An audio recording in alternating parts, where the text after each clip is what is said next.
ಸಂಸ್ಥೆಯಲ್ಲಿ ಸಂಚಾಲಕರು ಆಗಿದ್ದಾರೆ. ಇವರು ಡಿವಿಜಿ ಹಾಗೂ ಆನಂದ ಕುಮಾರಸ್ವಾಮಿ ಅವರ ಚಿಂತನಾಧಾರೆಯಿಂದ ಪ್ರೇರಣೆ ಪಡೆದವರು. ಇವರು ಒಂದು ಪುಸ್ತಕ ಪ್ರೇಮಿ, ಬರಹ, ಪತ್ರಿಕೋದ್ಯಮ ಹಾಗೂ ಸಾಹಿತ್ಯ ಕ್ಷೇತ್ರದಲ್ಲಿ ಒಬ್ಬ ಪ್ರಭಾವಶಾಲಿ ವ್ಯಕ್ತಿ. ಇವರ ಪ್ರಮುಖ ಕೃತಿಗಳೆಂದರೆ ಸ್ವಾತ್ಮ ಜೀವನವೇ ಸ್ವರಾಜ್ಯ, ಜೀವನವದೊಂದು ಕಲೆ ಮತ್ತು ಭಾರತೀಯ ಪ್ರಜ್ಞಾವಾಹಿನಿ.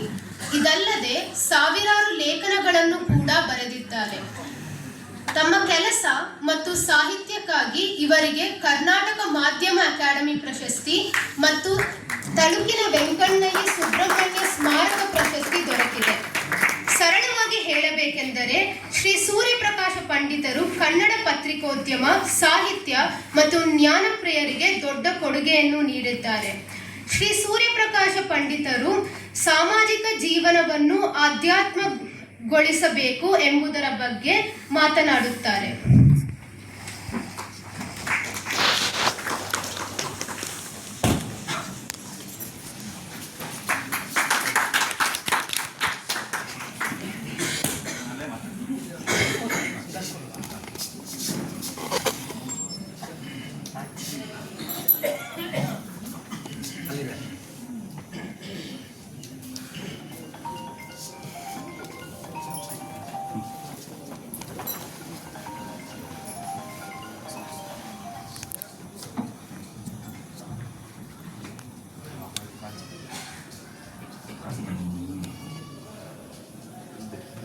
ಚಿದಾನಂದ ಕಲಾವಾಣಿ ವಂದೇ ಚಂದ್ರಕಲಾಧಾಂ ನೈರ್ಮಲ್ಯ ತಾರತಮ್ಯೇನ ಬಿಂಬಿತಾಂ ಚಿತ್ತವೆತ್ತಿಷು.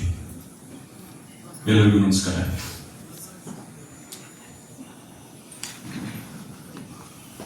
ಸಮಾಜ ಜೀವನವನ್ನ ಆಧ್ಯಾತ್ಮೀಕರಣಗೊಳಿಸುವಂಥದ್ದು ಅಂತ ನನಗೆ ಕೆಳಗಡೆಯಿಂದ ನೋಡಿದಾಗ, ಮೊದಲಿಗೆ ಆ ಫೋಟೋ ನೋಡಿದಾಗ ಒಂಥರ DVG ಅವರು ನಮ್ಮಗಳ ಅವಸ್ಥೆಯನ್ನ ನೋಡಿ ನಗ್ತಾ ಇರೋ ತರ ಅನ್ನಿಸ್ತಾ ಇತ್ತು. ಏನ್ರಯ್ಯ ನಿಮ್ಮ ಅವಸ್ಥೆ ಇದು? ಒಂದ್ ರೀತಿ ಅವರು ನನ್ನನ್ನು ಡಬಲ್ ಈಗ ಹತ್ತಿರದಿಂದ ನೋಡ್ತಿದ್ದಾರೆ.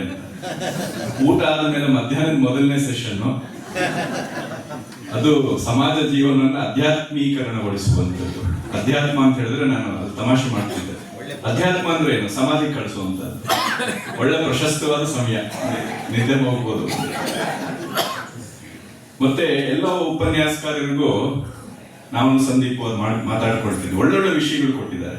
ನಮಗೆ ಒಂದು ಹೆಡ್ಡಿಂಗ್ ತರ, ಪತ್ರಿಕೆ ಶೀರ್ಷಿಕೆ ತರ ಕೊಟ್ಬಿಟ್ಟಿದ್ದಾರೆ ಅಂತ.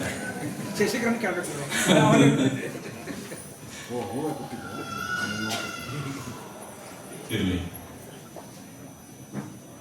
DVG ಅವರ ಎರಡು ಆಯಾಮಗಳ ಬಗ್ಗೆ ಇದು ವಿಚಾರಗೋಷ್ಠಿ. ಒಂದು ರೀತಿ ಬೆಳಿಗ್ಗೆ ಒಂದು ಆಯಾಮದ ಅನಾವರಣ ಆಗಿದೆ. ಒಂದು ರೀತಿ ನಾನು ಮಾತಾಡೋದಕ್ಕೆ ಒಂದು ಒಳ್ಳೆಯ ಪೀಠಿಕೆ ಗಣೇಶ್ ಅವರು ಮತ್ತೆ ಶಶಿಕಿರಣ್ ಅವರ ಭಾಷಣಗಳಲ್ಲಿ ನಿಮಗೆ ಸಿಕ್ಕಿದೆ ಅಂತ. ಅಂದ್ರೆ ಅವರಷ್ಟು ವಿಷಯಗಳನ್ನ ನಾನು ಹೇಳ್ತೀನಿ ಅಂತಲ್ಲ ಅರ್ಥ, ಆದ್ರೆ ಒಂದು ಫೌಂಡೇಶನ್ ಬೇಕಲ್ವಾ. DVG ಅವರ ಸಾಮಾಜಿಕ ಚಿಂತನೆ ಹೇಗಿತ್ತು ಅಂತ ತಿಳ್ಕೋಬೇಕು ಅಂತಿದ್ರೆ, ಮತ್ತೆ ಆ ಸಾಮಾಜಿಕ ಜೀವನವನ್ನ ಅವರು ಒಂದು ರೀತಿ ಅಧ್ಯಾತ್ಮಕ್ಕೆ ಹತ್ತಿರಗೊಳಿಸಬೇಕು ಅನ್ನುವಂತ ಒಂದು ತುಡಿತ ಇತ್ತಲ್ಲ, ಅದಕ್ಕೆ ಪೂರಕವಾಗಿ ಅವರ ವ್ಯಕ್ತಿತ್ವ ಹೇಗೆ ಸಿದ್ಧವಾಗಿತ್ತು, ಅವರು ತಮ್ಮನ್ನ ತಾವು ಹೇಗೆ ಸಿದ್ಧ ಮಾಡಿಕೊಂಡಿದ್ರು ಅನ್ನೋದನ್ನ ಗಣೇಶ್ ಅವರ ಭಾಷಣದಲ್ಲಿ ಒಂದು ಸಾಹಿತ್ಯದ ಹಿನ್ನೆಲೆಯಲ್ಲಿ ಅವರೊಬ್ಬ ಸಮಾಜ ಸೇವೆ ಮಾಡುವಂಥವನಿಗೆ ಅವಶ್ಯಕವಾದಂಥ ಸಂಸ್ಕಾರ ಸಿಗುವಂಥದ್ದು ಸಾಹಿತ್ಯ ಕಲೆಗಳಿಂದ ಅಂತ ನಂಬಿದ್ದಂಥವರು DVG ಅವರು. ಅದು ಗಣೇಶ್ ಅವರ ಮಾತುಗಳಲ್ಲಿ ಬಹಳ ಚೆನ್ನಾಗಿ ಮೂಡಿಬಂತು. ಹಾಗೆ ಅವರ ಲೋಕ ಸಂಗ್ರಹ ಹೇಗಿತ್ತು ಅನ್ನೋದು ಅದನ್ನ ಶಶಿ ತುಂಬಾ ಚೆನ್ನಾಗಿ ಮಾತಾಡಿದ್ರು.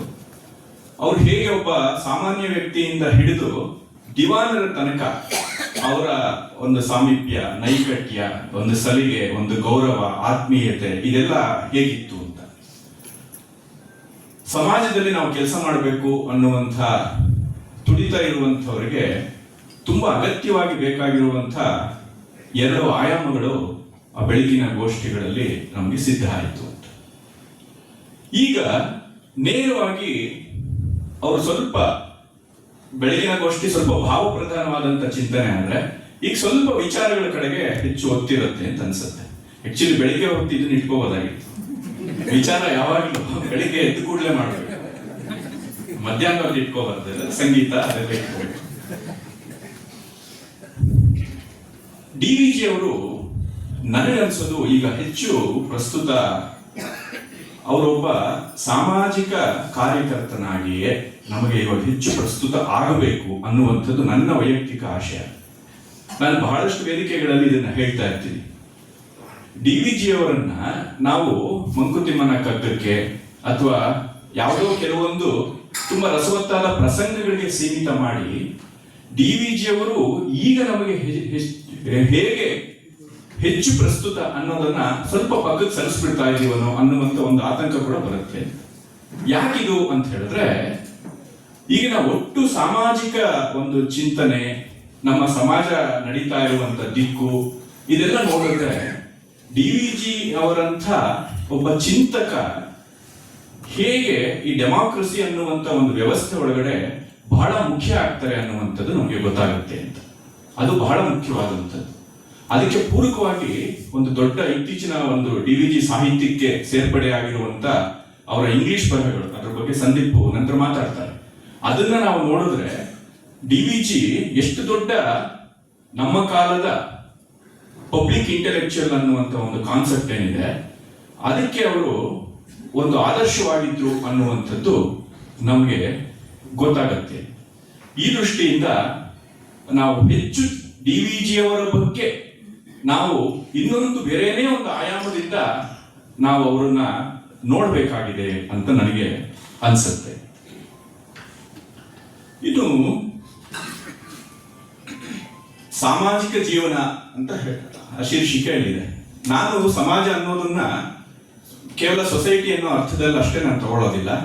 ಸಮಾಜ ಅಂತ ಹೇಳಿದ್ರೆ ಇದರಲ್ಲಿ ರಾಜ್ಯ, ರಾಷ್ಟ್ರ, ಮತ್ತೆ ಸಂಘ, ಸಂಸ್ಥೆ ಇತ್ಯಾದಿಗಳು ಎಲ್ಲವನ್ನೂ ಕೂಡ ನಾನು ಗಮನದಲ್ಲಿ ಇಟ್ಕೊಂಡು DVG ಅವರ ಚಿಂತನೆಗಳು ಅದಕ್ಕೆ ಹೇಗೆ ಪೂರಕವಾಗಿ ಈ ಸಂಸ್ಥೆಗಳನ್ನ ಉಳಿಸೋದಿಕ್ಕೆ, ಬೆಳೆಸೋದಿಕ್ಕೆ, ಮತ್ತೆ ಅದು ನಮ್ಮ ಜೀವನಕ್ಕೆ ಒಂದು ಸಮರ್ಥವಾದಂತ ರೀತಿಯಲ್ಲಿ ಒಂದು ಪೂರಕವಾಗಿ ಒದಗಬಲ್ಲದು ಅನ್ನೋದಕ್ಕೆ DVG ಅವರ ಚಿಂತನೆ ಹೇಗೆ ಒದಗತ್ತೆ ಅನ್ನೋದನ್ನ ಹೇಳುವಂತ ಕೆಲಸ ಮಾಡ್ತೀನಿ. ನಮಗೆ ಒಂದು ಸಹಜವಾಗಿ ಒಂದು ಪ್ರಶ್ನೆ ಬರುತ್ತೆ.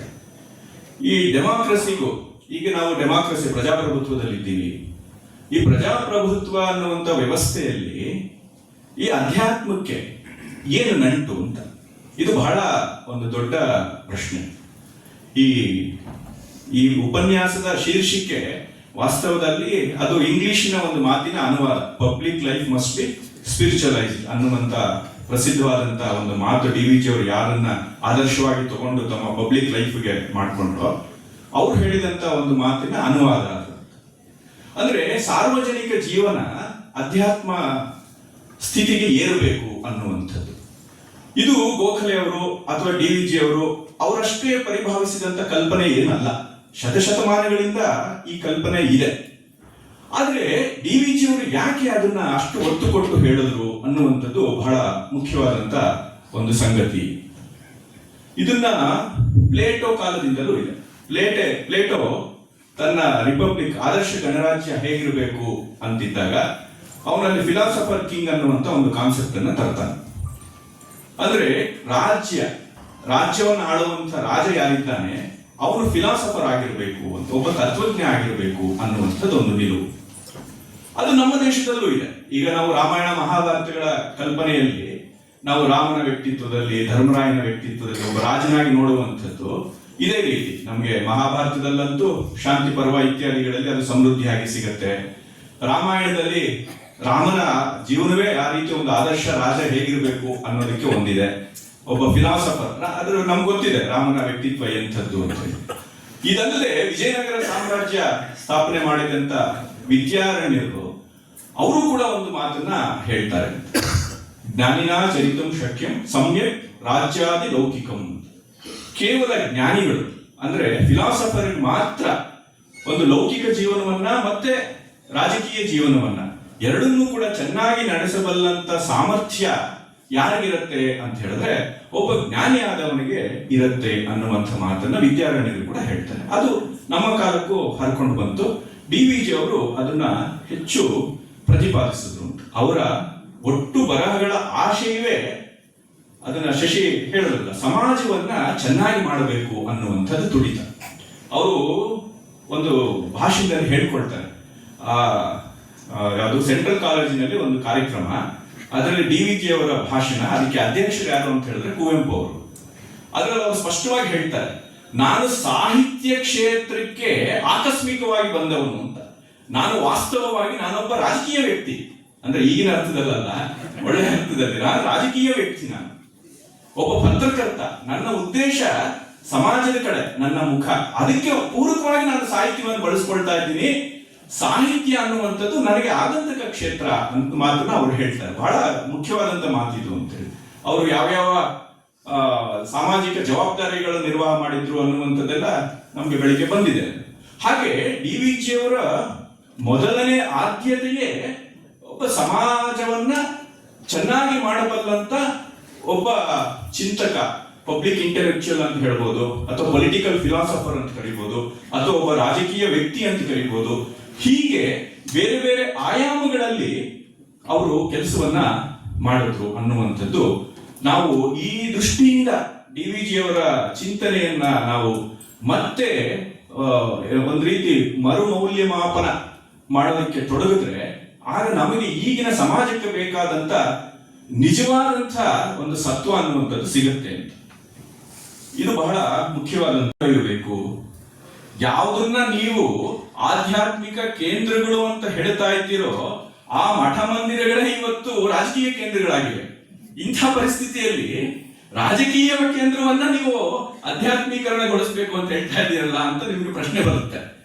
ಆ ಪ್ರಶ್ನೆ ಬರುವಂತ ಸ್ಥಿತಿಗೆ ನಾವು ತಲುಪಿದ್ದೀವಲ್ವಾ, ಆ ಕಾರಣದಿಂದಲೇ ನಾವು ಸಾಮಾಜಿಕ ಜೀವನವನ್ನ ಮತ್ತೆ ಆಧ್ಯಾತ್ಮೀಕರಣಗೊಳಿಸಬೇಕಾಗಿದೆ ಅಂತ. ಈ ಪ್ರಶ್ನೆ ನಮಗೆ ಬರಬಾರ್ದಾಗಿತ್ತು. ಈ ತರ ಬರ್ತಾ ಇದೆ ಅನ್ನೋದೇ ಈ ಒಂದು ಪ್ರಶ್ನೆಯ ಅವಶ್ಯಕತೆಯನ್ನ ಅದು ಎತ್ತಿ ತೋರಿಸ್ತಾ ಇದೆ. ಈ ಚಿಂತನೆಯ ಅವಶ್ಯಕತೆಯನ್ನ ಎತ್ತಿ ತೋರಿಸ್ತಾ ಇದೆ ಅಂತ ಹೇಳಿ ಇದಕ್ಕೆ ಒಂದು ಮಾತನ್ನು ಹೇಳಿ ನಂತರ ಮುಂದಕ್ಕೆ ಹಾಗೆ ಹೋಗ್ತೀನಿ.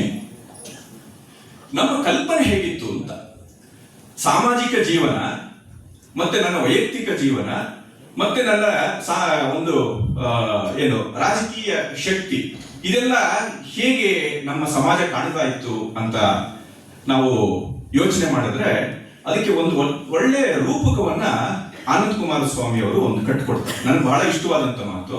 ಡಿ.ವಿ.ಜಿ. ಅವರು ಯಾವ ಒಬ್ಬ ಸಾಮಾಜಿಕನನ್ನ ಸಿಟಿಸನ್ ಅಂತನೋ ರಾಷ್ಟ್ರಕ ಅಂತನೋ ಅವ್ರು ಏನ್ ಹೇಳ್ತಾರೆ, ಅವರನ್ನ ತಯಾರು ಮಾಡೋದಕ್ಕೆ ಅವರು ಹೊರಟರು. ಅದರ ಒಂದು ತಾತ್ವಿಕತೆ ಕುಮಾರಸ್ವಾಮಿ ಅವರ ಈ ಮಾತಿನಲ್ಲಿ ಇದೆ ಅಂತ ಕುಮಾರಸ್ವಾಮಿ ಅವರು ಹೇಳ್ತಾರೆ. ಏನು ಅಂತ ಹೇಳಿದ್ರೆ, ನಮ್ಮ ದೇಶದ ಒಬ್ಬ ಸಾಮಾನ್ಯ ವ್ಯಕ್ತಿಯ ಶಕ್ತಿ ಹೇಗಿರುತ್ತೆ ಅಂತ ಹೇಳಿದ್ರೆ, ಹೇಗಿರಬೇಕು, ಹೇಗಿತ್ತು ಅಂತ ಹೇಳಿದ್ರೆ, ಗದ್ದೆಯಲ್ಲಿ ಕೆಲಸ ಮಾಡ್ತಾ ಇರ್ತಾನಲ್ಲ ಒಬ್ಬ ರೈತ. ಆ ರೈತ ಗದ್ದೆಯಲ್ಲಿ ಕೆಲಸ ಮಾಡಿ ಮೇಲಕ್ಕೆ ಬಂದು ಕೈಕಾಲು ತೊಳ್ಕೊಂಡ ಅಂತ ಹೇಳಿದ್ರೆ ಅವನು ಇಡೀ ರಾಜ್ಯವನ್ನು ನಡೆಸಬಲ್ಲವಂತ ಸಾಮರ್ಥ್ಯ ಇರುವಂತನಾಗಿರ್ತಾನೆ ಅಂತ. ಅಂದ್ರೆ ಅರ್ಥ ಏನು ಅಂತ ಹೇಳಿದ್ರೆ, ಅವನಿಗೆ ಸಮಾಜವನ್ನ ಮುನ್ನಡೆಸುವಂತ ಶಕ್ತಿ ಸಹಜವಾಗಿದೆ. ಆದ್ರೆ ಅವನು ತನ್ನ ಕರ್ತವ್ಯವನ್ನು ಮರೆತಿಲ್ಲ ಅಂತ. ಎಲ್ಲರೂ ರಾಜನಾಗಲು ಎಲ್ಲರೂ ಅರ್ಹರೇ, ಆದ್ರೆ ಕೆಲವರಷ್ಟೇ, ಒಬ್ಬನಷ್ಟೇ ರಾಜ ಆಗೋದಕ್ಕೆ ಸಾಧ್ಯ. ಆದ್ರೆ ಎಲ್ಲರೂ ಕೂಡ ರಾಜನಾಗುವಂತ ಅರ್ಹತೆಯನ್ನ ಸಂಪಾದಿಸಿಕೊಂಡಿರ್ಬೇಕು ಅಂತ. ಇದು ನಮ್ಮ ಆದರ್ಶ ಸಮಾಜದ, ಆದರ್ಶ ಪ್ರಭುತ್ವದ ಕಲ್ಪನೆ ಅಂತ. ವಾಸ್ತವದಲ್ಲಿ ಡೆಮಾಕ್ರಸಿ ಸಕ್ಸಸ್ ಆಗುವಂತದ್ದೇ ಈ ದೃಷ್ಟಿಯಿಂದ. ಆದ್ರೆ ದುರಂತ ಅಂತ ಹೇಳಿದ್ರೆ ಇದಕ್ಕೆ ವ್ಯತಿರಿಕ್ತವಾಗಿ ನಡೀತಾ ಇದೆ ಅಂತ. ಡಿ.ವಿ.ಜಿ. ಅವರು ಬರಹಗಳು ನಾನು ಒಂದೆರಡು ದಿನದಿಂದ ಮತ್ತೆ ಎಲ್ಲ ನೋಡ್ತಾ ಇದ್ದೆ ಈ ಉಪನ್ಯಾಸಕ್ಕೋಸ್ಕರನೇ. ಎಷ್ಟು ಅದ್ಭುತವಾಗಿ ಬರೆದಿದ್ದಾರೆ. ಈ ಡೆಮಾಕ್ರಸಿ ಯಾಕೆ ಸೋಲ್ತಾ ಇದೆ, ಇದನ್ನೆಲ್ಲ ಅವರು ಎಷ್ಟು ವಿವರವಾಗಿ ಬರೀತಾರೆ ಅಂತ ಹೇಳಿ. ಹಾಗಾಗಿ ದಯವಿಟ್ಟು ನಾನು ನಿಮ್ಮನ್ನ ಕೇಳಿಕೊಳ್ಳೋದೇನು ಅಂತ ಹೇಳಿದ್ರೆ, ಅವರು ರಾಜ್ಯಶಾಸ್ತ್ರ ಸಂಪುಟಗಳಿದೆಯಲ್ಲ, ರಾಜ್ಯಶಾಸ್ತ್ರದ ಬಗ್ಗೆ ಬರೆದಂಥದ್ದು, ಅದನ್ನ ದಯವಿಟ್ಟು ನೀವು ಓದಬೇಕು ಅಂತ. ಮತ್ತೆ ಅವ್ರ ಇಂಗ್ಲಿಷ್ ಬರಹಗಳು, ಅದನ್ನ ನೋಡಿದ್ರೆ ನಮ್ಮ ಸಮಾಜವನ್ನ ನಾವು ಹೇಗೆ ಕಟ್ಕೋಬೇಕು ಅನ್ನೋದಕ್ಕೆ ಒಂದು ಒಳ್ಳೆ ಒಂದು ನಮಗೆ ಮಾದರಿಯಲ್ಲಿ ಸಿಗತ್ತೆ. ನಮ್ಮ ಸೋಲು ಗೆಲುವು ಎಲ್ಲವೂ ಕೂಡ ಅಲ್ಲಿದೆ ಅಂತ ಹೇಳಿ. ಡಿ.ವಿ.ಜಿ. ಅವರು ಯಾವ ಮಟ್ಟದಲ್ಲಿ ಆ ಒಂದು ಪ್ರಭುತ್ವದ ಬಗ್ಗೆ, ಡೆಮಾಕ್ರಸಿಯ ಬಗ್ಗೆ, ಸಮಾಜದ ಬಗ್ಗೆ ತಲೆ ಕೆಡಿಸ್ಕೊಂಡಿದ್ರು ಅನ್ನೋದಕ್ಕೆ ಒಂದೇ ಒಂದು ಅವರ ಏನು ಪ್ರತಿ ಕ್ಷಣವೂ ಅದ್ರ ಜೊತೆ ಸಂವಾದ ಮಾಡ್ತಿದ್ರು ಅನ್ನೋದಕ್ಕೆ ಒಂದು ಘಟನೆಯನ್ನು ಹೇಳ್ಬೋದು. ನಮಗೆ 1950 ಜನವರಿ 26 ಭಾರತ ಗಣರಾಜ್ಯ ಅಂತ ಆಯ್ತು. ಅದೇ ದಿನ DVG ಅವರು ಒಂದು ಲೇಖನವನ್ನು ಪ್ರಕಟ ಮಾಡ್ತಾರೆ ಇಂಗ್ಲಿಷ್ ಅಲ್ಲಿ. ಅದರ ಶೀರ್ಷಿಕೆನೇ ಬಹಳ ಅದ್ಭುತವಾಗಿದೆ. 1850, 1950, 2000 ಇದು ಲೇಖನದ ಶೀರ್ಷಿಕೆ. 1950 ಜನವರಿ 26 ಅದನ್ನು ಪಬ್ಲಿಷ್ ಮಾಡ್ತಾರೆ. ಅದರಲ್ಲಿ ಅವರು ಅವತ್ತಿನ್ನು ಸಂವಿಧಾನವನ್ನ ನಾವು ಅಫಿಷಿಯಲ್ ಆಗಿ ಒಪ್ಪಿಕೊಂಡ ದಿನ, ಅದೇ ದಿನ ಅವರು ಸಂವಿಧಾನದಲ್ಲಿ ಇರುವಂತ ಲೋಪದೋಷಗಳ ಬಗ್ಗೆ ಅದ್ಭುತವಾಗಿ ಬರೀತಾರೆ. ಇದು DVG ಅವರ ಒಂದು ಅಲರ್ಟ್ನೆಸ್. ಒಬ್ಬ ರಾಷ್ಟ್ರಕ ಹೇಗಿರಬೇಕು, ಒಬ್ಬ ಪ್ರಜಾಪ್ರಭುತ್ವದಲ್ಲಿ ಹೇಗೆ ಒಬ್ಬ ಪ್ರಜೆ ಇರಬೇಕು ಅನ್ನೋದಕ್ಕೆ ಒಂದು ಆದರ್ಶವಾಗಿ ತಾವೇ ಇದ್ದಂಥವ್ರು ಅಂತ. ಅದಕ್ಕೆ ಅವ್ರು ಏನೆಲ್ಲ ಸಂಸ್ಕಾರಗಳನ್ನು ಬೇಕು ಅದು ಸಾಹಿತ್ಯ, ಕಲೆ, ಲೋಕ ಸಂಗ್ರಹದಲ್ಲಿ ಸಂಪಾದನೆ ಮಾಡ್ಕೊಳ್ತಿದ್ರು. ಹಾಗಾಗಿ ಅವರು ಸಾಹಿತ್ಯವನ್ನ ಇದನ್ನೆಲ್ಲ ಎಲ್ಲರಿಗೂ ತಲುಪಿಸ್ಬೇಕು ಅನ್ನುವಂತ ಕೆಲಸವನ್ನು ಕೂಡ ಅವರು ಮಾಡ್ತಾ ಇದ್ದಿದ್ದು ಅಂತ. ಈ ದೃಷ್ಟಿಯಿಂದ ಈ ಡೆಮಾಕ್ರಸಿಯಲ್ಲಿ ಪಬ್ಲಿಕ್ ಇಂಟೆಲೆಕ್ಚುಯಲ್ ಅಂತ ಏನು ಇವಾಗ ಕಾನ್ಸೆಪ್ಟ್ ಹೊಸದಾಗಿ ಬಂದಿದೆ ಅಂತ ಹೇಳ್ತಾ ಇದ್ದಾರೆ. ಆದ್ರೆ ಆ ಕೆಲಸವನ್ನ DVG ಮಾಡ್ತಿದ್ರು ಅಂತ ನಾನು ಆ ಸಂದರ್ಭದಲ್ಲಿ ನೋಡ್ತಾ ಇದ್ದೆ. ಈ ಪಬ್ಲಿಕ್ ಇಂಟೆಲೆಕ್ಚುಯಲ್ಸ್ ಇನ್ ಇಂಡಿಯಾ ಅಂತ ಹೇಳಿ ರೋಮಿಲಾ ಥಾಪರ್ ಎಡಿಟ್ ಮಾಡಿರುವಂತ ಒಂದು ಪುಸ್ತಕ ಇದೆ. ಅದನ್ನ ನೀವು ನೋಡಬೇಕು. ಅದರಲ್ಲಿ ಯಾರು ಈ ಪಬ್ಲಿಕ್ ಇಂಟೆಲೆಕ್ಚುಯಲ್ಸ್, ಅವರ ಸ್ವಭಾವಗಳು ಯಾರ್ಯಾರು ಅಂತೆಲ್ಲ ಪಟ್ಟಿ ಮಾಡ್ತಾರೆ. ಅದ್ರಲ್ಲಿ DVG ಅವರ ಹೆಸರೇ ಇಲ್ಲ. ಬಹಳ ಆಶ್ಚರ್ಯ ಆಯ್ತು. ಅವರು ನಮ್ಮ ದೇಶದಲ್ಲಿ ಆ ಮಟ್ಟದಲ್ಲಿ ಕೆಲಸ ಮಾಡಿದಂತವ್ರು DVG ಅವರು ಅಂತವ್ರ ಹೆಸರನ್ನೇ ಉಲ್ಲೇಖ ಮಾಡೋದಿಲ್ಲ ಅಂತ. ಅವ್ರಿಗೆ ಪಬ್ಲಿಕ್ ಇಂಟೆಲೆಕ್ಚುಯಲ್ ಅಂತ ಹೇಳಿದ್ರೆ ಏನು ಅಂತ ಹೇಳಿದ್ರೆ, ಲೆಫ್ಟಿಸ್ಟ್ ವಾದಗಳನ್ನ ಯಾರು ಹೇಳ್ತಾರೆ, ನಮ್ಮ ಪರಂಪರೆಯನ್ನ ಯಾರು ಹೀಗಳಿದ್ದಾರೆ ಅವರಷ್ಟೇ ಪಬ್ಲಿಕ್ ಇಂಟೆಲೆಕ್ಚುಯಲ್ಸ್ ಅಂತ. ಅದು ಒಂದು ವಾದ, ನಾವು ಅದಿರ್ಲಿ. ಆದ್ರೆ DVG ಅಂತ ಅವರು ಎಷ್ಟು ಕೆಲಸ ಮಾಡಿದ್ದಾರೆ ಅದ್ರಲ್ಲಿ ಅವರು ತಗೊಳ್ಳೋದೇ ಇಲ್ಲ ಅಂತ. ನಾನು ಅದನ್ನೆಲ್ಲ ಕೆಲವೊಂದು ಪಾಯಿಂಟ್ಸ್ ಎಲ್ಲ ಹೇಳೋಣ ಅಂತ ನೋಟ್ ಮಾಡ್ಕೊಂಡು ಬಂದಿದ್ದೆ, ಬಟ್ ಅಷ್ಟು ಸಮಯ ಇರೋದಿಲ್ಲ. ಆಸಕ್ತರು ಅದನ್ನ ನೋಡಬಹುದು ಅಂತ. ಅಂದ್ರೆ ಈಗ ಏನು ಆಧುನಿಕ ಜಗತ್ತು ಚಿಂತನೆ ಮಾಡ್ತಾ ಇದೆ, ಪಬ್ಲಿಕ್ ಇಂಟೆಲೆಕ್ಚುಯಲ್ಗಳು ಬರಬೇಕು ಅನ್ನುವಂಥದ್ದು, ಅದನ್ನ DVG ಅವರು ಬಹಳ ಅದ್ಭುತವಾಗಿ ಮಾಡ್ತಾ ಇದ್ರು ಅಂತ. ಇದು ಯಾಕೆ ಬೇಕು ಅಂತ ಹೇಳಿದ್ರೆ, ಇದು ಎರಡು ಕಾರಣಗಳನ್ನ ಇಲ್ಲಿ ಹೇಳ್ಬೋದು ಅಂತ. ಈ ಡೆಮಾಕ್ರಸಿಯಲ್ಲಿ ಏನಾಗತ್ತೆ, ಯಾಕೆ ಚಿಂತನೆ ಅನ್ನುವಂಥದ್ದು ಬಹಳ ಮುಖ್ಯವಾಗತ್ತೆ, DVG ಅಂತವ್ರು ಯಾಕೆ ಅದ್ರ ಬಗ್ಗೆ ಅಷ್ಟು ಒತ್ತನ್ನು ಕೊಡ್ತಾರೆ ಅಂತ ಹೇಳಿದ್ರೆ, ಏನು ಅಂತ ಹೇಳಿದ್ರೆ, ಈ ಡೆಮಾಕ್ರಸಿಯಲ್ಲಿ ಬಹಳ ಮುಖ್ಯವಾದಂತ ಒಂದು ಶಕ್ತಿ ಯಾವುದು ಅಂತ ಹೇಳಿದ್ರೆ ನಮ್ಮಗಳ ಮತ, ವೋಟ್. ಆ ಮತದಾನ ಅನ್ನುವಂಥದ್ದು ಬಹಳ ಮುಖ್ಯವಾದಂಥದ್ದು. ನೀವು ಈ ಮತದಾನದ ಸಂದರ್ಭದಲ್ಲಿ ನಾವೆಲ್ಲರೂ ಗೊಣಕೊಳ್ಳೋದುಂಟು. TV ನೋಡ್ತಾ ಇರ್ತೀವಿ, ಮತದಾನ ನಡೀತಾ ಇರುತ್ತೆ, ಮಧ್ಯಾಹ್ನ ಆಗತ್ತೆ, 40%, 41%, 5 ಗಂಟೆ ಆಯ್ತು, ಏನಪ್ಪ ಕಡಿಮೆ ವೋಟಿಂಗು ಅಂತ ನಾವು TV ನೋಡ್ಕೊಂಡು ಗೊಣಗ್ತಾ ಇರ್ತೀವಿ. ಆದ್ರೆ ನಾವೇ ವೋಟ್ ಮಾಡಕ್ ಹೋಗಿರೋದಿಲ್ಲ ಅಲ್ವಾ? ಆದ್ರೆ ಪ್ರಜಾಪ್ರಭುತ್ವದ ಒಂದು ದೊಡ್ಡ ಶಕ್ತಿ ಅನ್ನುವಂಥದ್ದು ಒಂದು ಮತದಾನ. ಆ ಮತದಾನದ ಬಗ್ಗೆ ಪ್ರಜೆಗಳಿಗೆ ಒಂದು ನಿರಾಸಕ್ತಿ ಅನ್ನುವಂಥದ್ದು ಬರ್ತಾ ಇದೆ. ಇದು ಡೆಮಾಕ್ರಸಿಯ ಒಂದು ಪತನಕ್ಕೆ, ಡೆಮಾಕ್ರಸಿಯ ಸೋಲಿಗೆ ಒಂದು ಕಾರಣ ಕೂಡ ಹೌದು. ಅದ್ರ ಬಗ್ಗೆ ಬೇರೆ ರೀತಿ ಚಿಂತನೆ ಇದೆ. ಅದೆಲ್ಲ ವೋಟ್ ಮಾಡದೇ ಇರೋದು ಕೂಡ ಒಂದು ರೀತಿ ವೋಟ್ ಮಾಡೋ ತರ, ಈ ತರದ್ದೆಲ್ಲ ಚಿಂತನೆಗಳೆಲ್ಲ ಇದೆ. ಅದೆಲ್ಲ ಬಹಳ ಬೇರೆ. ಆದ್ರೆ ಏನಾಗುತ್ತೆ ಅಂತ ಹೇಳಿದ್ರೆ, ಯಾಕೆ ಇದು ಈ ರೀತಿ ಒಂದು ಚಿಂತನೆ ಬರುತ್ತೆ ಅಂತ ಹೇಳಿದ್ರೆ, ಆ ಡೆಮಾಕ್ರಸಿಯಲ್ಲಿ ಭಾಗವಹಿಸ್ತಾ ಇರುವಂತ ಪ್ರಜೆಗೆ ತನ್ನ ಶಕ್ತಿಯ ಅರಿವು ಇಲ್ಲದೆ ಇದ್ದಾಗ ಈ ರೀತಿ ಬರುತ್ತೆ ಅಂತ ಹೇಳಿ. ಅವನು ಯಾವಾಗ ತನ್ನ ಶಕ್ತಿಯ ಅರಿವು ಹೊರಟೋಗುತ್ತೆ ಅಂತ ಹೇಳಿದ್ರೆ, ತನ್ನ ಕರ್ತವ್ಯ ಏನು ಅನ್ನುವಂಥದ್ದು ಮರ್ತು ಹೋದಾಗ ಅಂತ. ಈ ರೀತಿ ಕರ್ತವ್ಯ ಮತ್ತೆ ಹುಟ್ಟಬೇಕು ಅಂತ ಹೇಳಿದ್ರೆ DVG ಅಂತವ್ರೆ ಅದಕ್ಕೆ ನೆರವಾಗುವಂಥದ್ದು. ಯಾಕೆ ನಾವು ಯೋಚನೆ ಮಾಡ್ತಾರೆ, ಯಾವ ಬಿಡ ನನ್ ಒಂದು ವೋಟ್ ಆಗೋದ್ರಿಂದ ಏನು ಸೋಲೋಗ್ಬಿಡ್ತಾರನೋ ಅನ್ನೋ ರೀತಿ ನಾವು ಮಾತಾಡ್ತಿರ್ತೀವಿ. ಆದ್ರೆ ಒಂದೊಂದು ಓಟು ಹೇಗೆ ಮುಖ್ಯ, ಈ ರೀತಿ ಚಿಂತನೆ ಎಲ್ಲ ನಮಗೆ ಬರಬೇಕು ಅಂತ ಹೇಳಿದ್ರೆ ಒಟ್ಟು ಸಮಾಜದ ಪರಿಕಲ್ಪನೆ ಇರಬೇಕು. ಈ ಡೆಮಾಕ್ರಸಿ ಅಂದ್ರೆ ಏನು ಅನ್ನುವಂಥದ್ದು ಇರಬೇಕು. ಇದ್ರ ಬಗ್ಗೆ ಎಲ್ಲವೂ ಕೂಡ ಅವರು DVG ಅವರು ಸ್ಪಷ್ಟವಾಗಿ ಅದನ್ನ ಬರೀತಾರೆ ಅಂತ. ಸಮಯ ಸಿಕ್ಕಾಗ ಕೆಲವೊಂದು ಘಟನೆಗಳನ್ನ ನಾನು ಉಲ್ಲೇಖ ಮಾಡಿ ಹೇಳ್ತೀನಿ, ಅದನ್ನ ಅವ್ರು ಹೇಗೆ ಅದನ್ನ ಪ್ರತಿಪಾದನೆ ಮಾಡ್ತಾರೆ ಅಂತ ಹೇಳಿ. ಇನ್ನೊಂದು ಡೆಮಾಕ್ರಸಿಯಲ್ಲಿ ನಾವು ಗಮನಿಸಬಹುದಾದಂಥದ್ದು ಅಂತ ಹೇಳಿದ್ರೆ, ಈ ಪ್ರಜೆಗಳು ಯಾರು ಡೆಮಾಕ್ರಸಿಯ ಅಂಗಗಳಾಗಿದ್ದೀವಿ ನಾವು ಸಾಮಾನ್ಯವಾಗಿ ನಮ್ಮ ಸ್ವಾರ್ಥದಿಂದಲೇ ನಾವು ಯೋಚನೆ ಮಾಡ್ತಿರ್ತೀವಿ ಅಂತ. ಇದು ಒಂದು ಬಹಳ ದೊಡ್ಡ ಒಂದು ಡೆಮಾಕ್ರಸಿಯಲ್ಲಿ ಇರುವಂತ ಇನ್ನೊಂದು ತೊಡಕುಗಳಲ್ಲಿ ಒಂದು ಅಂತ. ನನಗೆ ಒಳ್ಳೇದಾದ್ರೂ ಸಾಕು, ನನಗೆ ಯಾರು ಒಳ್ಳೇದು ಮಾಡ್ತಾನ, ಯಾವ ಪಾರ್ಟಿ ಒಳ್ಳೇದು ಮಾಡುತ್ತೋ ಅದಕ್ಕೆ ನಾನು ವೋಟ್ ಹಾಕ್ತೀನಿ ಅನ್ನುವಂತ ಒಂದು ಸ್ವಾರ್ಥದ ಕಡೆಗೆ ಇದು ಕರ್ಕೊಂಡು ಹೋಗ್ತಿರುತ್ತೆ ಅಂತ. ಈ ಸ್ವಾರ್ಥ ಅನ್ನುವಂಥದ್ದು ನಮ್ಗೆ ಗೊತ್ತಿದೆ. ಈ ಸರ್ಕಾರಗಳು ಅಥವಾ ಪಾರ್ಟಿಗಳು ಹೇಗೆ ಫ್ರೀಬಿಗಳು ಇದೆಲ್ಲ ನಮ್ಗೆ ಗೊತ್ತಿದೆ. ಅದನ್ನೆಲ್ಲ ಕೊಟ್ಟು ಹೇಗೆ ಒಂದು ರೀತಿ ನಮ್ಮನ್ನ ಬುಕ್ ಮಾಡ್ಕೊಳ್ಳುತ್ತೆ ಅಂತ. ಇದರಿಂದ ನಾವು ಹೊರಗಡೆ ಬರದೆ ಹೊರತು ಡೆಮಾಕ್ರಸಿ ಅನ್ನುವಂಥದ್ದು ಗಟ್ಟಿ ಆಗೋದಿಲ್ಲ ಅಂತ. ಸರಿ, ನಾವು ವೋಟ್ ಮಾಡದೇ ಇರೋದಕ್ಕೂ ಅಥವಾ ಫ್ರೀಬಿಗಳ ಹಿಂದೆ ಹೋಗಿ ನಾನು ವೋಟ್ ಮಾಡೋದಿಕ್ಕೂ, ನನ್ನ ಸ್ವಾರ್ಥದಿಂದ ನಾನೊಂದು ಪಾರ್ಟಿನ ಬೆಂಬಲ ಮಾಡೋದಿಕ್ಕೂ ಅಧ್ಯಾತ್ಮಕ್ಕೂ ಏನು ಸಂಬಂಧ ಅಂತ ಹೇಳಿದ್ರೆ, DVG ಅವರು ಒಂದು ಅಂತರಗಂಗೆ ತರ ಅವರು ಪ್ರತಿಪಾದನೆ ಮಾಡ್ತಿರುವಂತದ್ದೇ ಇದು ಅಂತ. ಹೇಗೆ ಅಂತ ಹೇಳಿದ್ರೆ, ನಮಗೆ ಒಂದು ನಿರಾಸಕ್ತಿ ಅನ್ನುವಂಥದ್ದು ಹುಟ್ಟಬಾರದು ಅಂತ.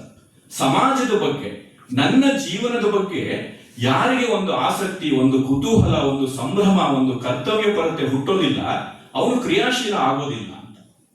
ಹಾಗಾಗಿ ಅವನು ಓಟು ಮಾಡೋದಿಲ್ಲ, ತನ್ನ ಜೀವನದ ಬಗ್ಗೆ ತಾನು ಯೋಚನೆ ಮಾಡೋದಿಲ್ಲ ಅಂತ. ಇದನ್ನ ಅವರು ಬಡಿದೆಬ್ಬಿಸುವ ಕೆಲಸವನ್ನ, ಆ ಜೀವನವನ್ನ ಒಂದು ಉತ್ಸಾಹವಾಗಿ, ಒಂದು ಉತ್ಸವವಾಗಿ, ಒಂದು ಮೆರವಣಿಗೆಯಾಗಿ, ಅದರಲ್ಲಿ ಒಂದು ಕರ್ತವ್ಯವೂ ಇದೆ, ಅದರಲ್ಲಿ ಹಕ್ಕಿನ ಕಡೆ ಕರ್ಕೊಂಡು ಹೋಗುವಂತದ್ದು ಇದೆ. ಈ ಕೆಲಸವನ್ನ DVG ಅವರು ಮಾಡ್ತಾರೆ ಅಂತ. ಆಮೇಲೆ ಇನ್ನೊಂದು, ನನ್ನ ಸ್ವಾರ್ಥ ಅಂತ ಹೇಳಿದ್ರೆ ಏನು, ಅದ್ರಲ್ಲಿ ನಾನು ಯಾವ್ದಪ್ಪ, ನನಗೆ ಯಾರು ಅನುಕೂಲ ಮಾಡ್ತಾರೋ ಅವ್ರಿಗೆ ನಾನು ವೋಟ್ ಮಾಡ್ತೀನಿ ಅಂತ ಹೇಳಿದ್ರೆ ಅದು ಹಾಗಲ್ಲ. ಅದನ್ನ ಮೀರಿ ನೀವು ಯೋಚನೆ ಮಾಡಬೇಕು ಅಂತ. DVG ಅವ್ರ ಘಟನೆ, ಅವರ ಬಡತನದ ಬಗ್ಗೆ ಕೂಡ ಪ್ರಸ್ತಾಪ ಬಂತು. ಕಾಫಿ ಒಂದು ಹಿಂದಿನ ದಿನ ₹1,00,000 ಅವರಿಗೆ ಬಂದಿತ್ತು, ಆದ್ರೆ ಅವತ್ತು ಅವರಿಗೆ ಕಾಫಿ ಇರಲಿಲ್ಲ. ಅಷ್ಟು ದೊಡ್ಡ ಪಬ್ಲಿಕ್ ಫಿಗರ್, ಯಾವುದನ್ನು ಅವರು ದುಡ್ಡಿಗೋಸ್ಕರ ಸಮಾಜ ಸೇವೆ ಅನ್ನುವಂಥದ್ದು ಮಾಡಲಿಲ್ಲ ಅಂತ. ಇದು ಅಪರಿಗ್ರಹ ಅನ್ನುವಂಥದ್ದು ಇದೆಯಲ್ಲ, ಇದು ಬಹಳ ಮುಖ್ಯ ಅಂತೆ. ಇದನ್ನ ಅವರು ಪ್ರತಿಪಾದನೆ ಮಾಡಿದ್ರು. ಒಬ್ಬ ಸಾಮಾಜಿಕ ವ್ಯಕ್ತಿ ಹೇಗಿರಬೇಕು ಅಂತ ಹೇಳಿದ್ರೆ ಸ್ವಾರ್ಥಪರತೆ ಅನ್ನುವಂಥದ್ದು ಇರಬಾರದು ಅಂತ. ಇದು ಇವಾಗ ಬಹಳ ಭಾಷಣ ಚೆನ್ನಾಗಿರುವಂಥದ್ದು ಆಗ್ಬಿಟ್ಟಿದೆ.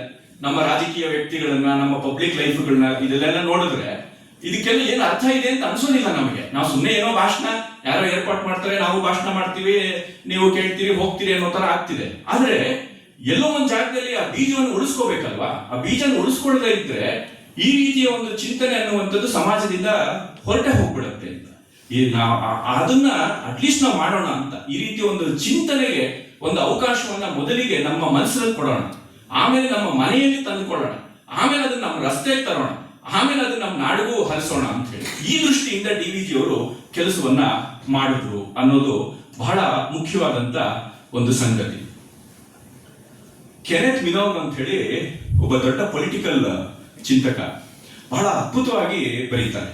ಈ ಡೆಮಾಕ್ರಸಿಯಲ್ಲಿರುವಂತ ಪ್ರಾಬ್ಲಮ್ಗಳೇನು ಬಹಳ ಅದ್ಭುತವಾದ ರೀತಿಯಲ್ಲಿ ಪ್ರತಿಪಾದನೆ ಮಾಡ್ತಾರೆ. ನೀವು ಆ ಚಿಂತನೆಯನ್ನ ಓದ್ಬಿಟ್ಟು DVG ಅವ್ರನ್ನ ನೋಡ್ತಾ ಇದ್ರೆ ನಮ್ಗೆ ಬಹಳ ಇವ್ರು ಎಷ್ಟು ದೊಡ್ಡ ದಾರ್ಶನಿಕರು ಅನ್ನುವಂಥದ್ದು ನಮ್ಗೆ ಗೊತ್ತಾಗ್ಬಿಡುತ್ತೆ ಅಂತ. ಅವರು ಒಂದು ಜಾಗದಲ್ಲಿ ಹೇಳ್ತಾರೆ, ಏನಾಗಿದೆ ಅಂತ ಹೇಳಿದ್ರೆ ಈ ಡೆಮಾಕ್ರಸಿ ಏನ್ ಮಾಡ್ತಾ ಇದೆ ಅಂತ ಹೇಳಿದ್ರೆ ನಮ್ಮ ಚಿಂತನೆಯನ್ನ, ನಮ್ಮ ಜೀವನ ಶೈಲಿಗಳನ್ನ ಹಲವಾರು ರೀತಿಯಲ್ಲಿ ಅದು ಬದಲಾವಣೆ ಮಾಡಿದೆ ನಿಜ.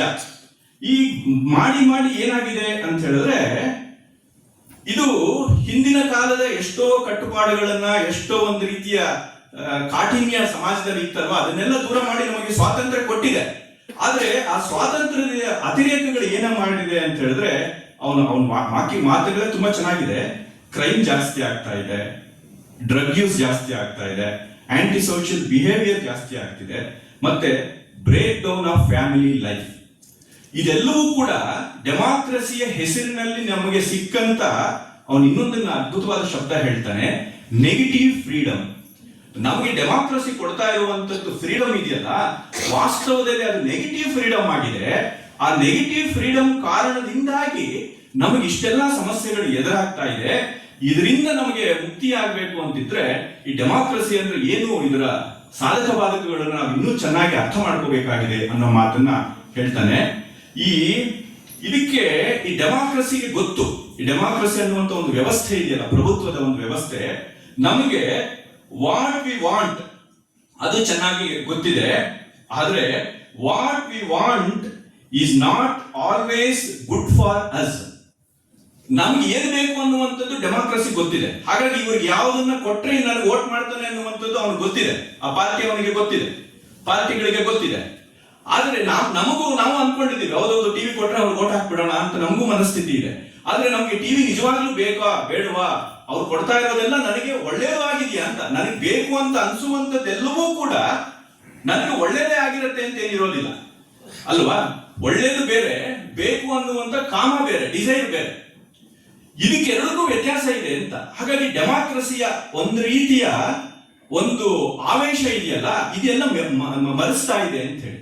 ಈ ಹಿನ್ನೆಲೆಯಲ್ಲಿ DVG ಅವರು ಇಡೀ ಪುರುಷಾರ್ಥದ ಕಲ್ಪನೆಯಲ್ಲಿ ಅವರು ಸಮಾಜವನ್ನ ರಚನೆ ಮಾಡುವಂತ ಒಂದು ಪ್ರಯತ್ನವನ್ನು ಮಾಡ್ತಾರೆ.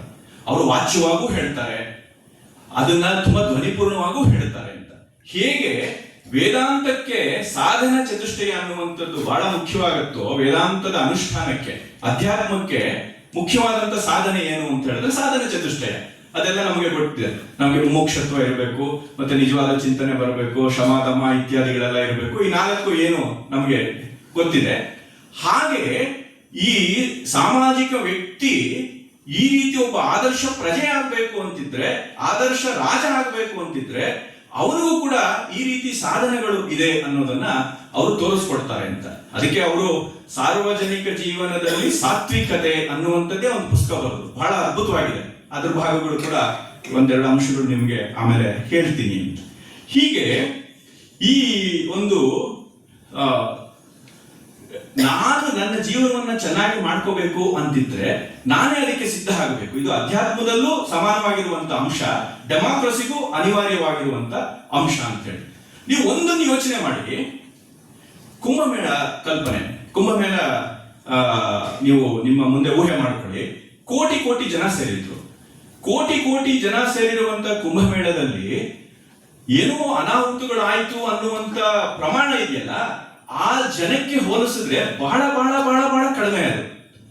ಕುಂಭಮೇಳಕ್ಕೆ ಇಲ್ಲಿಂದ ನೀವು ಹೋಗ್ಬೇಕಾದ್ರೆ ನಿಮ್ಗೆ ಯಾರು ಕೂಡ ಡೈರೆಕ್ಷನ್ ಕೊಟ್ಟಿಲ್ಲ ಅಲ್ವಾ. ನೀವು ಅಲ್ಲಿ ಹೋದ್ಮೇಲೆ ಹಾಗೆ ಹೀಗೆ ಹಾಲ್ ಇರಬೇಕು ಅದೇನು ಇಲ್ಲ. ಎಲ್ಲ ಸಾಮಾನ್ಯ ಜನರು ಅವ್ರ ಊರುಗಳಿಂದ ಎಲ್ಲ ಹೋದ್ರು, ಆರಾಮಾಗಿ ಅಲ್ಲೇನೋ ಮಾಡ್ಕೊಂಡ್ರು, ಬಂದ್ರು ಆರಾಮಾಗಿ ಅಂತ.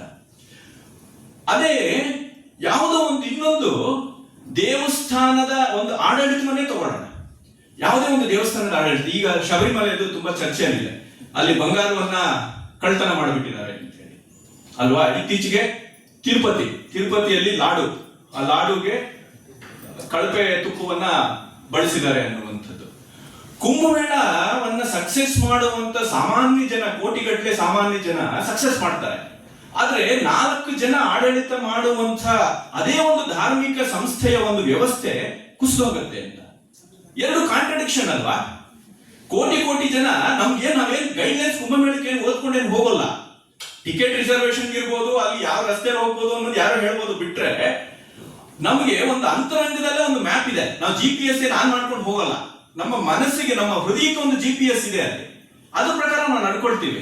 ಆದ್ರೆ ಅದೇ ಒಂದು ದೇವಸ್ಥಾನದ ವ್ಯವಸ್ಥೆಯಲ್ಲಿ ಈ ಮಟ್ಟದ ಒಂದು ಭ್ರಷ್ಟಾಚಾರ ನಮಗೆ ಕಾಣಿಸ್ಕೊಳ್ಳುತ್ತೆ ಅಂತ. ಅದೇ ಒಂದು ಇನ್ನೊಂದು ಧಾರ್ಮಿಕ ಸಂಸ್ಥೆ, ಅದರಲ್ಲೇ ಒಂದು ಸಂಸ್ಥೆ ಭಾಗ ಆಗಿರ್ಬೋದು. ಅದು ಯಾಕಿದು ಈ ಕಾಂಟ್ರಡಿಕ್ಷನ್ ಅಂತ ಹೇಳಿದ್ರೆ ಇದೇ ಇರುವಂತದ್ದು. ಈ ಸಮಾಜ ಮತ್ತೆ ಅಧ್ಯಾತ್ಮ ಈ ಎರಡಕ್ಕೂ ಕೂಡ ನನ್ನನ್ನ ನಾನು ತೆರ್ಕೊಳ್ಬೇಕಾದಂತ ರೀತಿಯಲ್ಲಿ ತೆರ್ಕೊಳ್ತಾ ಇಲ್ಲ ಅಂತ. ನನಗೆ ಇಲ್ಲಿ ನೆನಪಾಗುವಂತದ್ದು ಇದೇ ಸಂಸ್ಥೆಯ ವಿವೇಕಾನಂದ ಯೂತ್ ಮೂವ್ಮೆಂಟ್ ನ ಡಾಕ್ಟರ್ ಬಾಲು ಅವರು ಇದೇ ಗೋಖಲೆ ಇನ್ಸ್ಟಿಟ್ಯೂಟ್ ನಲ್ಲಿ ಮಾತಾಡಿದ್ರು 1-2 ತಿಂಗಳ ಹಿಂದೆ. ಅವರು ಅವಾಗ ಪ್ರತಿಪಾದನೆ ಮಾಡಿದಂಥದ್ದು ಒಂದು ಅಂಶ, ನಾವು ಈ ಸಾಮಾಜಿಕ ಸಂಸ್ಥೆಗಳು ಅಥವಾ ಸಮಾಜದ ಜೊತೆ ನಮ್ಗೆ ಅದಿನ್ನೂ ಓನರ್ಶಿಪ್ ಬಂದಿಲ್ಲ ಅಂತ. ನಾವು ಅದನ್ನ ಓನ್ ಮಾಡ್ಕೋಬೇಕಲ್ವಾ.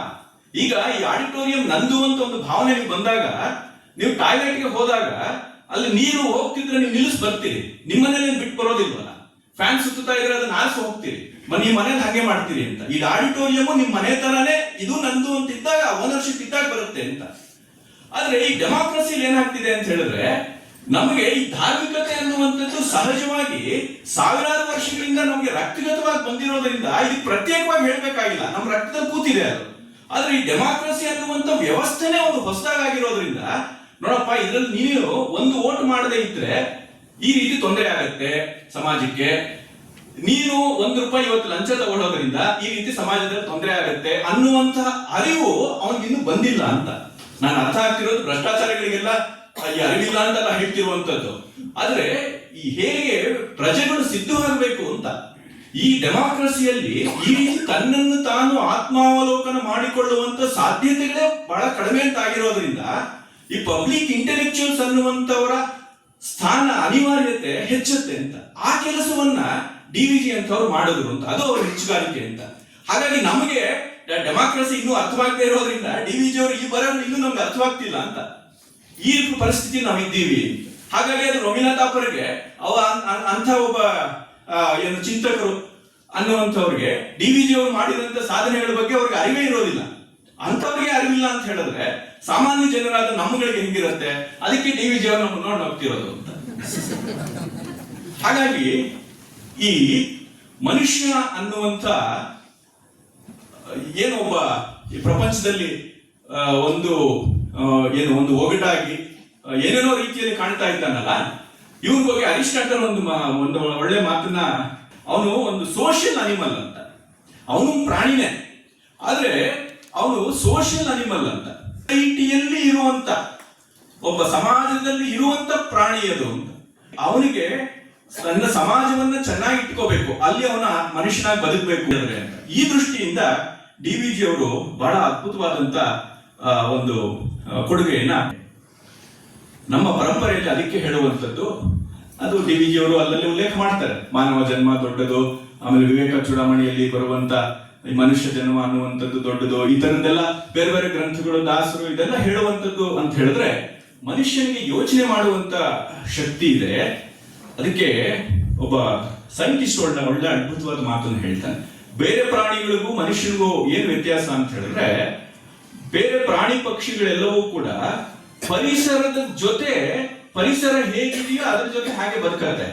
ಆದ್ರೆ ಮನುಷ್ಯ ಮಾತ್ರ ತನಗೆ ಬೇಕಾದಂತ ಪರಿಸರವನ್ನ ನಿರ್ಮಾಣ ಮಾಡ್ಕೊಳ್ತಾನೆ, ಅವನೇ ಸೃಷ್ಟಿ ಮಾಡ್ಕೊಳ್ತಾನೆ ಅಂತ. ಹಾಗಾಗಿ ಈ ಒಳ್ಳೆ ಪರಿಸರ ನಿರ್ಮಾಣ ಆಗ್ಬೇಕು ಅಂತಿದ್ರೆ ಮೊದಲು ಅವನು ಒಳ್ಳೆಯವನಾಗ್ಬೇಕು ಅಂತ. ಈ ಒಳ್ಳೆಯ ಆಗುವಂತ ಕೆಲಸವನ್ನ ಡಿವಿಜಿ ಅವರು ಮಾಡ್ತಾರೆ. ಅದಕ್ಕೆ ಅವರು ಒಂದು ಜಾಗದಲ್ಲಿ ಹೇಳ್ತಾರೆ, ಸಮಾಜನ ಅರ್ಥ ಮಾಡ್ಕೊಳ್ಳೋದು ಅಂತ ಹೇಳಿದ್ರೆ ಒಂದು ಅರ್ಥದಲ್ಲಿ ಅದು ನಮ್ಮನ್ನು ನಾವು ಅರ್ಥ ಮಾಡ್ಕೊಳ್ಳುವಂಥದ್ದು ಅಂತ. ಅದನ್ನೇ ಉಪನಿಷತ್ತು ಕೂಡ ಅದನ್ನೇ ಹೇಳುವಂಥದ್ದು. ಪರೀಕ್ಷೆ ಲೋಕ ಅಂತ ಹೇಳಿದ್ರೆ ಅಧ್ಯಾತ್ಮಕ್ಕೆ ಬೇಕಾಗಿರುವಂಥದ್ದು ಹಾಗೆ. ಯಾರಾದ್ರೂ 8 ವರ್ಷದ ಒಬ್ಬ ಹುಡುಗ ನನಗೆ ಜೀವನದ ಬಗ್ಗೆ ವೈರಾಗ್ಯ ಬಂದಿದೆ, ನಾನು ಎಲ್ಲ ಬಿಟ್ಟು ಹೋಗ್ಬಿಡ್ತೀನಿ, ಜೀವನ ಅನ್ನುವಂಥದ್ದು ನಶ್ವರ, ಜೀವನದಕ್ಕೆ ಏನೂ ಅರ್ಥ ಇಲ್ಲ ಅಂತ ಯಾರಾದ್ರೂ ಒಂದು 7-8 ವರ್ಷದ ಮಗು ನಿಮ್ಮ ಹತ್ರ ಬಂದು ಹೇಳಿದ್ರೆ ನೀವು ಹೇಗೆ ತಗೊಳ್ತಿರೋ ಗೊತ್ತಿಲ್ಲ, ನಾನಂತೂ ಕೆನ್ನೆ ಬಾರಿಸ್ತೀನಿ ಅವನಿಗೆ. ಯಾಕೆ ಅಂತ ಹೇಳಿದ್ರೆ 8 ವರ್ಷದ ಹುಡುಗ ಅವ್ನಿಗೆ ಏನು ಅಂತಾನೆ ಗೊತ್ತಿಲ್ಲ, ಮನೆ ಹೊಸ ದಾಟಿಲ್ಲ, ಅಂತವನಿಗೆ ಜೀವನದಲ್ಲಿ ವಿರಕ್ತಿ ಬರೋದಕ್ಕೆ ಹೇಗೆ ಸಾಧ್ಯ? ಅದಕ್ಕೆ ಉಪನಿಷತ್ತುಗಳು ಹೇಳುತ್ತೆ, ಲೋಕವನ್ನ ಚೆನ್ನಾಗಿ ಪರೀಕ್ಷೆ ಮಾಡಬೇಕು ಅಂತ. ಆಗ ನೀನು ಲೋಕದ ಜೊತೆ ಇದ್ರೆ ನಿಜವಾಗ್ಲೂ ನಿಮಗೆ ವೈರಾಗ್ಯ ಅನ್ನುವಂಥದ್ದು ಇದ್ರೆ ಬರುತ್ತೆ ಅಂತ. ಹಾಗೆ ಈ ಸಾಮಾಜಿಕ ವ್ಯಕ್ತಿ ಕೂಡ ಜಟಕ ಓಡಿಸೋನಿಂದ ಮೊದಲುಗೊಂಡು ದಿವಾನಿನವರೆಗೆ ಏನಾಗ್ತಿದೆ ಅಂತ ಗೊತ್ತಾದ್ರೆ ಆಗ ಅವನು ಈ ಡೆಮಾಕ್ರಸಿಯಲ್ಲಿ ಒಬ್ಬ ಆದರ್ಶ ಪ್ರಜೆನೂ ಆಗ್ತಾನೆ, ಆದರ್ಶ ರಾಜವೂ ಆಗ್ತಾನೆ ಅಂತ. ಇದನ್ನೇ ಡಿವಿಜಿ ಅವರು ತಮ್ಮ ಗ್ರಂಥಗಳ ಉದ್ದಕ್ಕೂ ಕೂಡ ಅವರು ಪ್ರತಿಪಾದನೆಯನ್ನ ಮಾಡುವಂಥದ್ದು ಅಂತ.